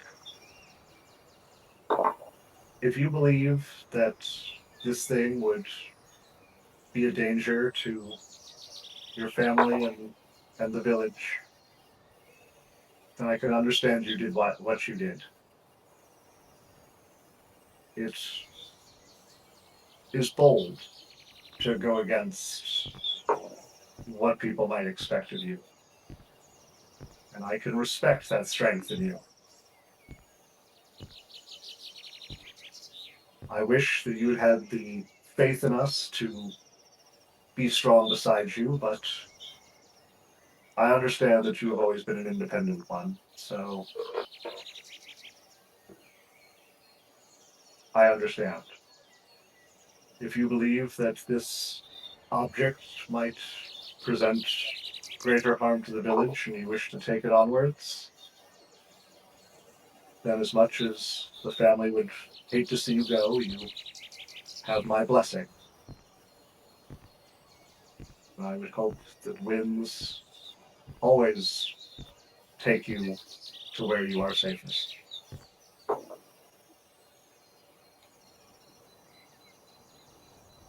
Coiley's gonna very quietly whisper to herself, it's Rick.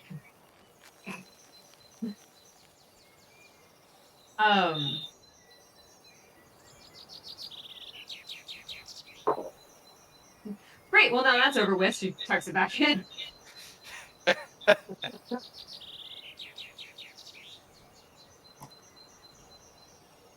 Okay. I love you, Dad.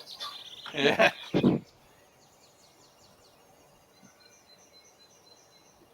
Anxiety, baby. Anything else people wish to discuss over the course of this? Compliment the cooking. If they'll listen, I will start telling tales of Shockmaw and his crew of the adventures we've been on. Are you telling the actual adventures, or are you pulling a Shockmaw?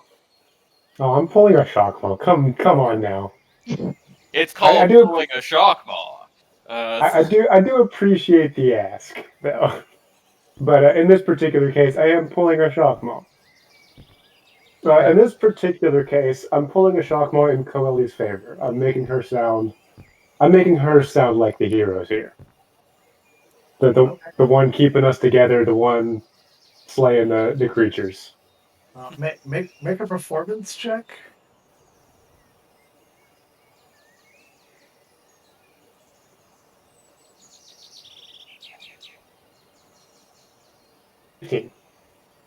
Is it 15?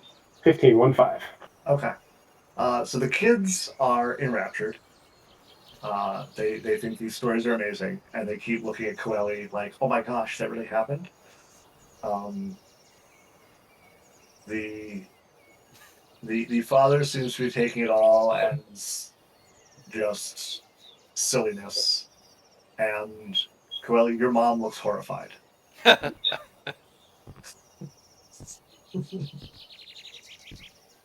So like with her siblings, she's doing a like, big deal, no big deal. And with her mom, she's like, really not a big deal. Really, it's fine. Do I see the horrified look on the mother's face?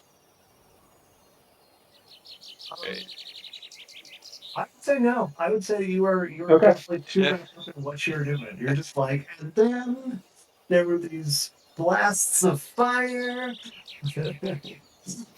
Yeah, and then we killed your friend. Oh wait. Yeah.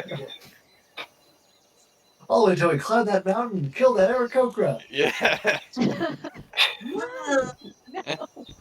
And that brings us right up to here where we are. Oh fuck. Wait a Yes. minute. Yeah, no, go back. When I mentioned I lie a lot. Not much of that happened. Yeah. Especially the last bit. Especially that last bit. That was just for drama. So as the meal in the evening winds down,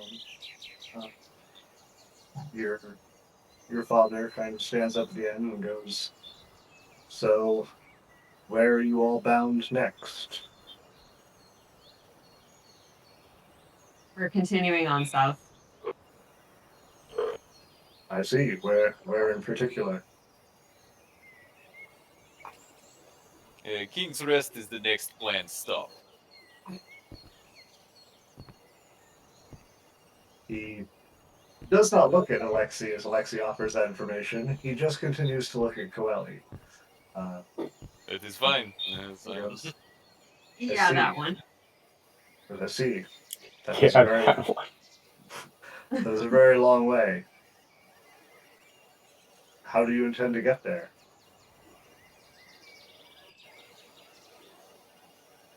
So that's part of the reason why we're here. He kind of nods, kind of like doing a "I thought as much." Oh.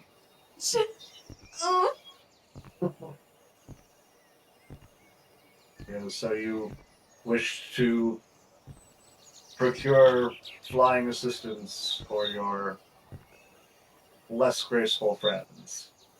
Please. I want to message him directly, but I am extremely graceful. I don't do that. Yeah. I say, "You're outside. You don't even know this happened." No, I'll be like, I am extremely graceful. It's one thing I am good at. He reaches out a hand to you, Coeli, and goes, "If this is really what you wish to achieve, then the morning I will see if I can put in a word with, oh no, I lost it. Had a name. With Chief Arik in the morning to see if I can assist you in your travels." Coeli very quietly and sincerely says thank you. Okay. For that, he kind of nods, kind of gives you like hands on the shoulder type hug. Yeah. And walks away. Anything else you all wish As to he do? walks away, Coeli is gonna actually hug him. Okay. It's like doing the while his back is turned type thing. Yeah, that sort of like delayed. Okay. He pats your arm, kind of semi-returning it, essentially.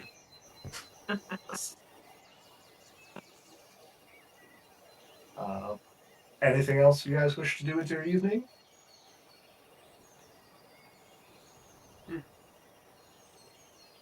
No, but seeing as I've been resting for ages, as soon as I see it, like there's stuff around in town, I want to ask someone about where they keep where they've put the body that we found.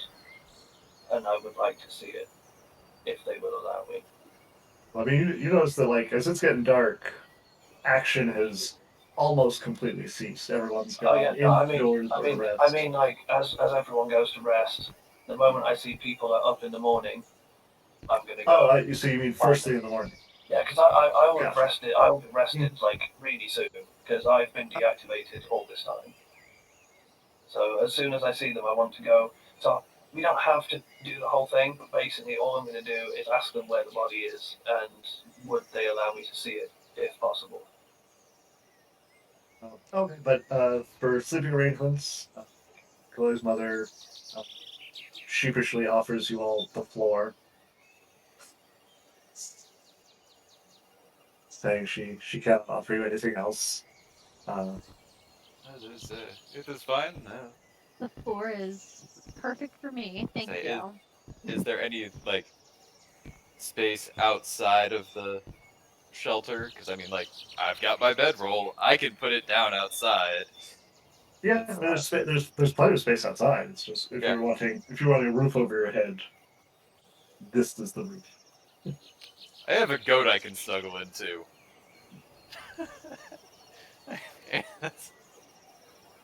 Yes, you do.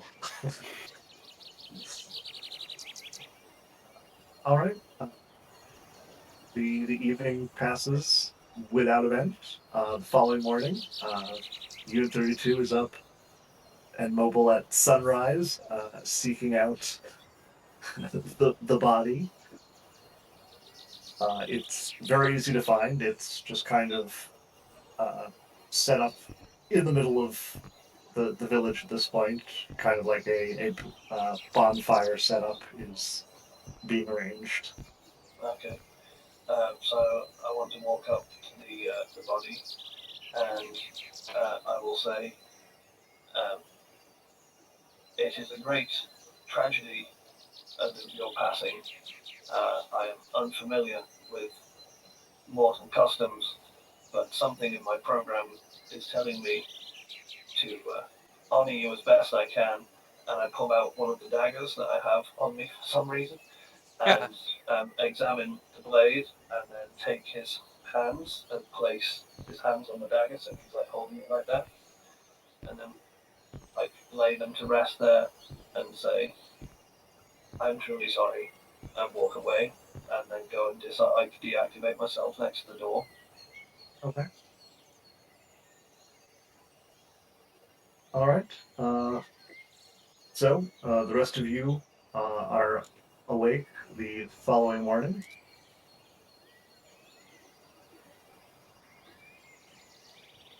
What do y'all do? So we only have, at least for me personally, I only have 4 days of ration left. Do we know how long our journey is? Do we want to resupply while we have a chance? That would be an excellent plan. Alternative question, or I guess secondary question. With these mounts that they could potentially be giving us, are they able to carry enough food for us as well, or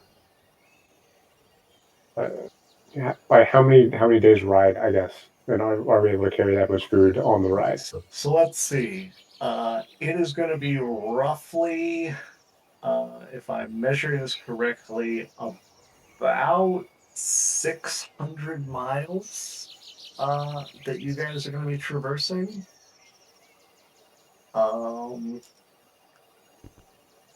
Yeah, my map doesn't have a gauge on it, so I can't confirm or deny that. So you would be moving at 4 times your normal speed with the flying creature. So Ballpark 50 hours of travel. yeah. So you're looking at a minimum of 2 to 3 days. I would say probably 3, just because we do Intended rest. probably need to rest. That's the creatures. minimum. Yeah. We're looking more like 4. 4 or 5, yeah.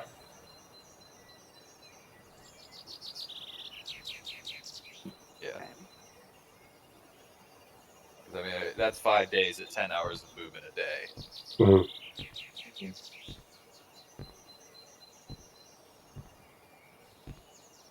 So we already have 4 rations of mine. Do we want to use it as emergency supply and just use 4 budget 4 days and for 4 of us that are eating? It's a Well, budget, first we need to make sure we need to see if we can't get these mounts or not. Yeah, Because that's I was under the impression that was still up in the air. it. Does seem to be the first order of business, and then that will help us determine where we go from there, both geographically and in terms of food.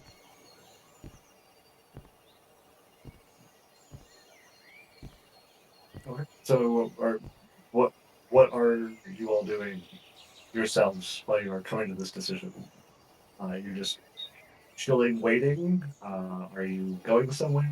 Are you? Uh, Coeli will show people around town if that's something. Oh, Yeah. Be interested in seeing that. Are there any shops that deal in arcane goods? there are not. There aren't really any shops. So we might not even be Is able there to anyone? buy rations Is or there anyone who buy. practices magic? There does not appear to be. Can I make a check to see if I can sense anyone that casts magic? Sure. Make uh, It's an a, Arcana check. it's a 24 if it's Arcana. Okay, you are very certain that Coeli can cast magic. Okay, cool, yeah. She is a sorcerer. Wait. Have I just done a thing in my head where I've realised she's a sorcerer because she has the necklace? It could also Wow. be because she has cast spells in front of you. Yeah, but she's got a storm necklace and she's a storm sorcerer, and I know what sorcerers are because I am one. So I'm gonna, Coeli, a moment, please, of your time. Line of inquiry. I don't think I'll know if you're lying, so feel free to answer as you need to. But I just have to be honest with this. I'm not very good at telling what people are doing. You all confuse me. But the necklace you wear, is that the source of your powers, or is it just an Aarakocra bloodline that provides you your storm sorcery?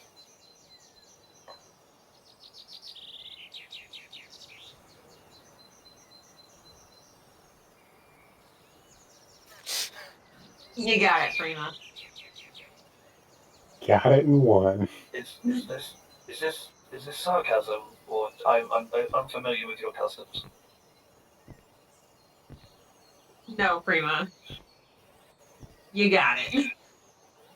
Very good. I appreciate your candor, if indeed it was. Please continue. Oh, so, further line of inquiry, and it's, as I believe you mortals say, personal. Um, Given the unfortunate events of yesterday, for which I cannot apologize profusely enough for, are we still friends? Prima, I'm not gonna say it's fine, but it wasn't your fault. So it's okay. This makes me glad. You're okay. It is, of course, not fine. I have realized this and have much to think about. so Coeli, these flying creatures you had talked about. What is? How do we?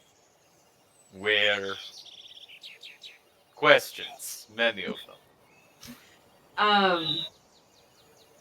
So my dad is gonna talk to the chief today, see if he can help us. I see. I see. So that's step one. And do you think there will be enough food here for us to take we typically forage, so I imagine there is enough that we can find one way or the other, Okay. Okay, that is unless the dragon's eaten it all. true. In that case, we might have to make a detour to, say, Lunai or Elmos, but, no, it will work out. Okay. As you're having this conversation, you see an incredibly unusual sight to everyone except for Coeli. You see two Aarakocra walking towards you. Behind them are 5 very large creatures. Probably a bit bigger than like a Clydesdale from like sheer body mass. Are we gonna ride hippogriffs? But they appear to be like trying to come up with the best description.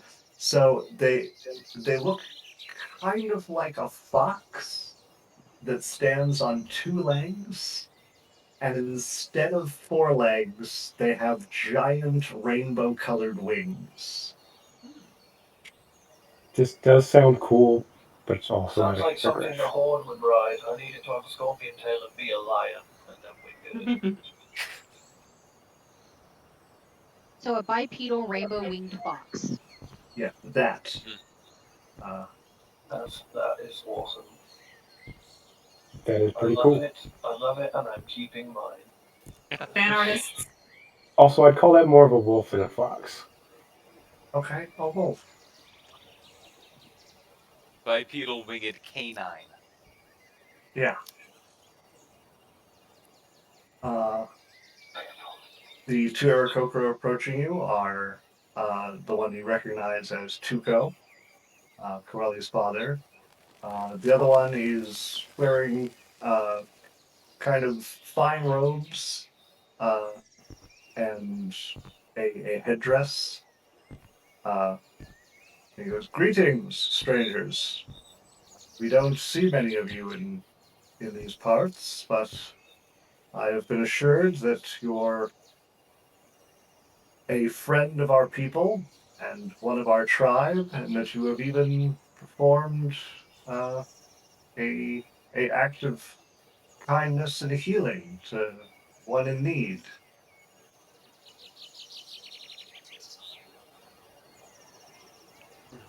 Duh, and if there are any others, we would be happy to help as we can before we go. He says, "That is very generous of you. We do not have many positive dealings with the land bound, so I appreciate this goodwill on your part. To maintain this positive relationship that we might further explore it between our peoples, Tuco has informed me that you are on a mission of great urgency and import, and that it would help our Coeli here to achieve what she needs done. So we are willing to allow you to travel with these Senmers." Much appreciated. He kind of nods to each of you. As this is going on, Coeli's mother comes rushing over with a large sack, which she thrusts into Coeli's hands and says, "Take this. It's full of food. It seems to be bits of nuts and berries, things that will keep for at least a little while. Uh, so take this. I don't know how long your journey is, but at least this will help you get some of the way." How far does it look like it's gonna get us? It's a fairly large collection. Depending on how much of it you eat, you figured it's probably at least two, maybe 3 days rations if you really stretch it out.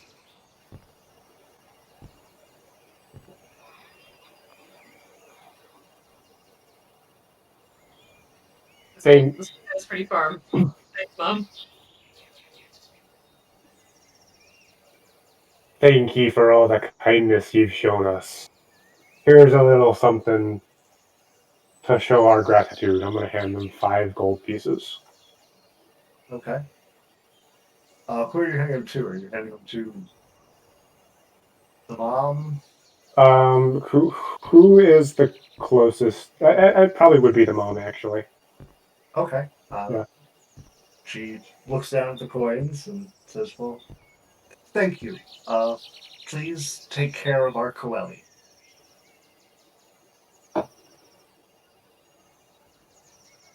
Have no fear. She's part of the crew. We watch each other's backs. Coeli is And Coeli's now a cat. Yeah, so Coeli's a tabaxi now. Coeli is exceedingly competent. She needs little assistance from us. She will be safe. Okay, with that, Coeli, your mom gives you another big hug. Your father also goes over and gives you after a brief hesitation, gives you a hug as well. He tells you, be safe. I will. And with that, you have your beasts that you may depart. Do you take to the air? If everyone else says so, yes. Are, Someone help me up on my creature. do these things have saddles? No. I will help Fern because I'm probably the tallest, so I'm going to grab her and try and I'm sorry. I'm no landlubber, but I'm no air lubber either. How are we supposed to ride these? They ain't got no saddles, and they appear to walk upright. So as you're saying that near one of them looks at you and speaks in a language you don't understand. Coeli, you hear it say, by holding on tightly. I figured that's what it was going to say. Oh, and what be your name? To the one that just, I'm assuming, squawked at me. Or It yeah. wasn't quite a squawk, because for Coeli that was Orin. So it wasn't like bird Sorry, speak. it breathed It's at like, me. yeah, it's like air speak. Coeli will tell Shakma what. Like, gotta hold on tight there. Good thing I'm used to holding on to the ropes. I do hope these creatures are strong. So you're all going to mount up. Yep, Yes. I will dismiss Gora. Okay. And Fern gets helped up onto hers. I feel sorry for whichever ones are carrying Prima and Yeah, Alexi. whichever one got me, that job sucks. Well, The hell because is that? dwarves are dense and you're wearing armor. Yeah, I imagine you're like 18, 19 stone of like beef with your metal on it. All right. So those of you who can convert that into American, how much is 18 stone? It's like 16 pounds of stone, right? Yeah, it's 14. 14 pounds of stone? I think so. I'm gonna go ahead and say it's like 300 pounds, something like that. It's, he's gonna be a big boy. Well, 20 stone at 14 pounds would be 280 pounds. 252 pounds. 252. Yeah. Yeah, he's like a big boy. Like he's a muscly dude. He's a dwarf. They're pretty compact, and then he's wearing actual armor, which is heavy. But all right. But then you guys take to the air, the ground leaving your feet, which is a very new experience for 4 of you. Do not like it.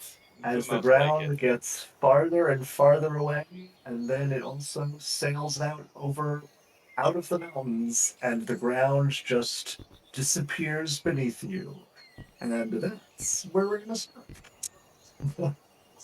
So, thank you for hanging out, everyone out there in Viewland. Hope you enjoyed the ride. We will have our regular Saturday game continuing tomorrow. As stated, we will have a one shot in this time slot next week. We also have Dresden on Sunday. Yeah, that game's really fun too. So if you haven't ever seen it and you want to see a different role-playing game get played very well, actually, by 4 people who are really entertaining to watch, turn up because it's good. Just the 3 this week. We do have Colin missing out this week, but Well, okay, with the added bit there of then fuck Colin, he's not even the good bit. So turn up on Sunday anyway. So, with that, we're going to sign off. But thank you for joining us, and we hope to see you all again the next time. And bye. please do follow if you haven't done that yet. I do see a lot of folks who are in chat that haven't followed, and names that I do recognize. So we appreciate you being here and watching. But if you could follow, that would be even better. Don't make us start calling you out. Do it. Push the button. Follow. Give me your money. Thank you, Follow. and have a great night.